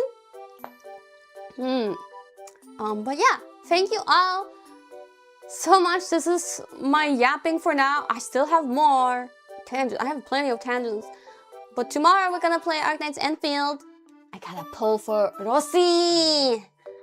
And then I'm gonna have some other streams too and have a fun week, and hopefully I can endure it and get back into the groove. I'm gonna cook some HelloFresh now. I got my package today. Yeah. Meow. Thank you guys so much for being you. I realized, I mean, I might forget about it again, but this weekend really made me realize I have more than just 5 fans. There are so many of you.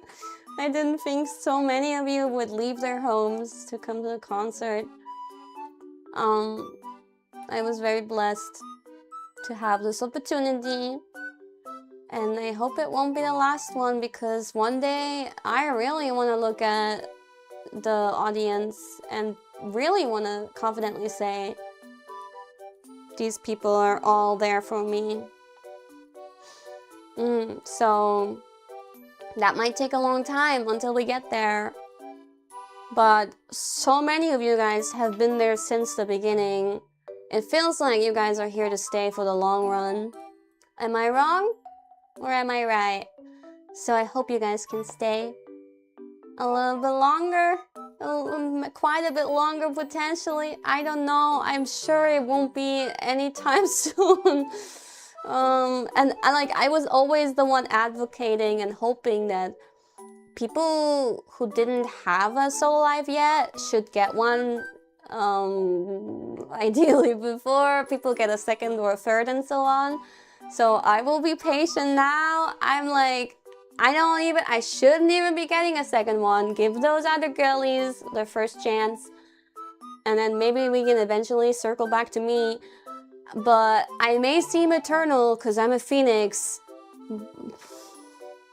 but still, I can't be here forever. So I ain't got all day or like all the length of humanity.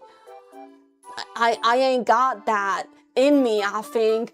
So hopefully within a realistic time frame, I can maybe make another thing happen. I don't know. Oh, I died. I fucking died. Alright. Thank you guys so much. Please stay with me. There's still more memories to make. There's still more achievements to achieve. We gotta stay together, KFP. I got my hand still. We gotta stay together. So, are you with me, KFP? Are you with me? これもすごい大好きなライブでしたけど、いつか本当にお客さんの方を見て、この人たちみんなうちのために来てるなって自信を持って言いたいので、いつかちゃんとしたソロライブもやりたい。それまでにかなり時間かかると思いますが、ついてきてくれるか？ Are you with me?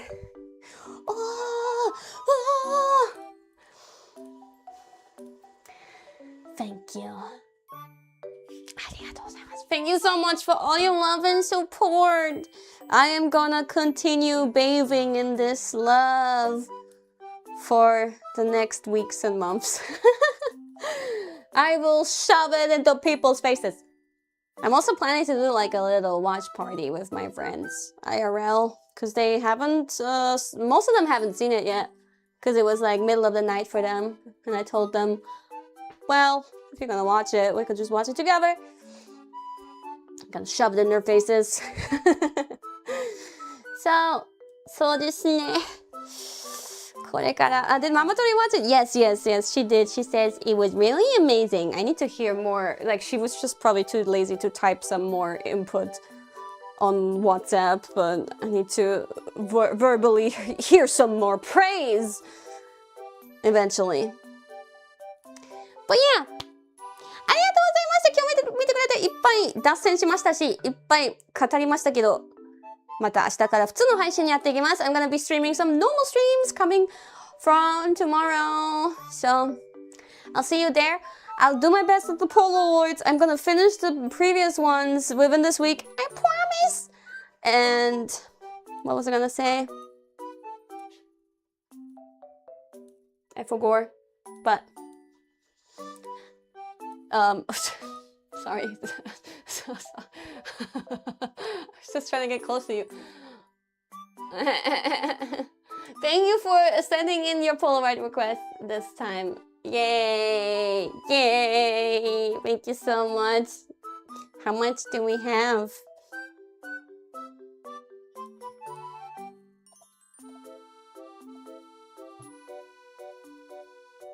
Right. Oh shit. Oh shit. Oh. Oh. Oh shit. Oh. I thought maybe if I make them red this time, maybe less people will send one.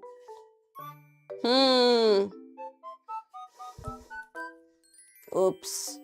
More like boops. Okay, well, I'll eventually get through them.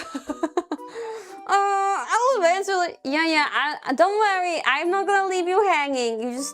You know, like this time I just left you hanging a little bit because I had so much to do. You know that, right? You know that, right? Right, chat? You know that I had a lot of things to do. I was traveling so much and I was working so hard and I had a concert. I went to Japan, I went to the Maldives, I went to LA. I had so much to do. So are you even listening? Hi, okay. In German we say Auf Wiedersehen. What's with this? What's going on?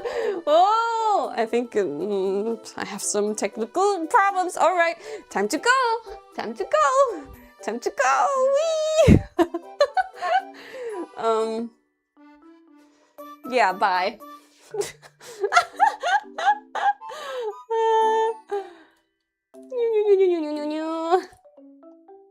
Auf Wiedersehen.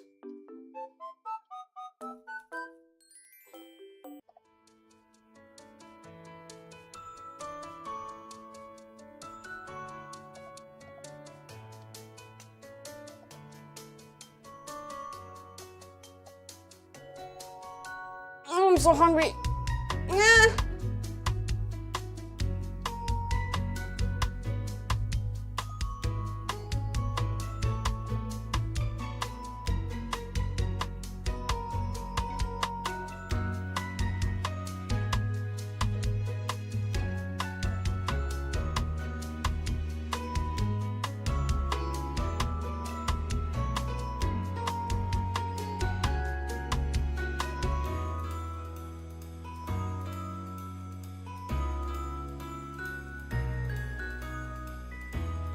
Meow, meow, meow, meow, meow. Ooh, ooh. Meow, meow, meow, meow, meow, meow, meow. Ooh, ooh. Meow, meow, meow, meow, meow, meow, meow. Oh, did you like my arrangement when I said it wasn't signs, right? When I was like, KFP, will you sing the last chorus with me? Lights, woo-hoo. Meow, meow, meow, meow, meow, meow, meow. Did you notice? I arranged it. Yeah.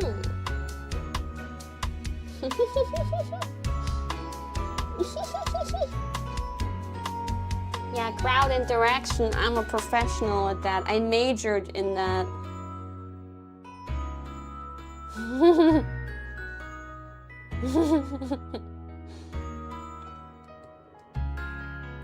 Yeah, I planned that one in my head for a while. So much so that I forgot what the original lyrics were. Okie dokie, happy April 1st. Sorry I had no joke for... Well, I guess I had a little bit of a joke for you. The Leberkas Semmel joke that no one can relate to.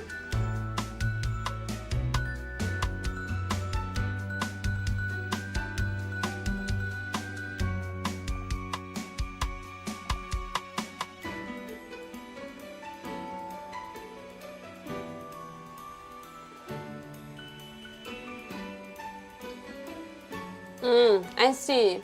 Gigi is doing a very original stream again.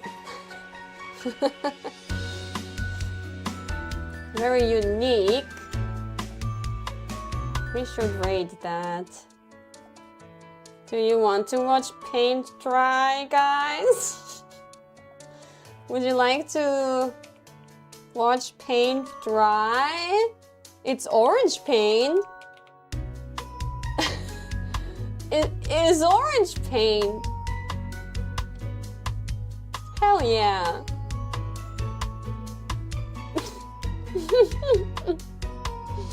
Alright, oh, some last second Polaroids coming in. Thank you guys, thank all of you for being so generous.